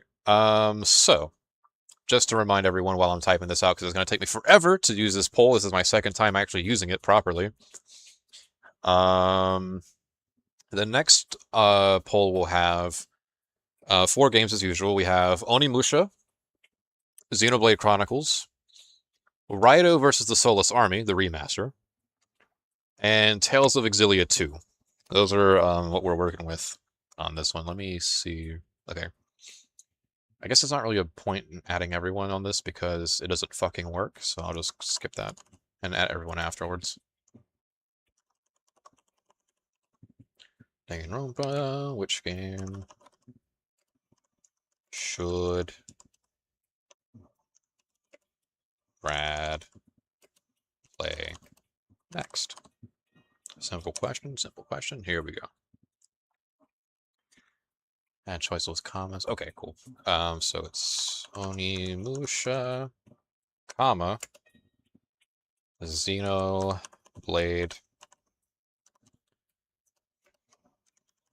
Chronicles, comma. Wait, did I get that? Yeah, I got that right. Yeah. Okay. Raito versus the Soulless Army, comma, Tales of Exilia 2.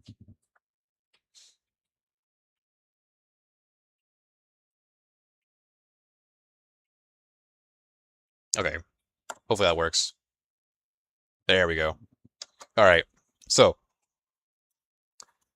to be clear, the poll is on the Discord only. Yes, that is right. The poll is only on Discord, which I just now posted. And I will now at everyone to remind them of... Boom. There we go. So yeah. That's up now. So everyone who's in the Discord already or is joining, that's pretty much free reign until the finale of the current Let's Play, in this case Danganronpa, in which case the poll is ended and the results are tallied, and whatever wins is the next Let's Play, and the process repeats, etc., etc. I hate having to explain rules all the time, so there's a rules channel as well for how the polls work exactly. So, and if there's a discrepancy, I'll just adjust where I need to. I don't think there should be, but hopefully, you know, it's all there. Everything's there for you. If Zillia 2 doesn't win, I'm blaming the people who joined during Danganronpa. I did get a lot of, you know, I'm actually curious, because, like, Danganronpa, like, fan bases have, like, a weird, like, way of intermingling with other fan bases. And I know for a fact, if most of... one of the fan bases that Danganronpa fans tend to intermingle with is Persona. And I know if there was a Persona game on here, on this poll in particular, there would certainly be a big swing towards that. But I'm actually curious, out of the games that I do have on the current poll now, which ones would the Danganronpa fans most likely intermingle with? Because a lot of them seem, on their own, fairly unlikely. I guess Xenoblade Chronicles might be one, right? I would say, but I'm looking at the results so far, and no one has voted for that one yet either, so we'll see. We'll see. But, yeah, I digress. Alright, I have spent, like, well over half of my day streaming, so that's a new record. Pretty soon I'll have no excuse to actually do any FF14 stuff, so... but yeah, thanks for everyone who stopped by. Very happy to, Raito is Persona related. Barely. It's Persona related in the sense that they both belong to SMT, or at least comes from SMT, but that's kind of where the similarity ends. Thereabouts, you know. But yeah, thanks for everyone who stopped by. Part 8, I think, is next, so that should be around the same time. Hopefully I won't have any natural phenomena or godly demon bear problems with that, although that probably is likely considering it's Danganronpa, so... so yeah, have a good day, evening, night, whatever time it is for you. You're gonna sleep, so am I. Except I'll probably sleep a little bit longer anyway, because it's like 10 at night. Even though that's usually some people's bedtimes, but I'm a bit of a night owl, so... yeah, but it's also a detective like Danganronpa. That is true. That is true. And if these people don't like anything... wait, I word that very poorly. If these people like one thing, it's definitely detectives. Detectives are like an all-around, like, celebrated concept. Amongst both Danganronpa and Persona. So, that's true. That is true. Alright, everyone take care, and I will see you folks either in Discord or during the next stream, so take care.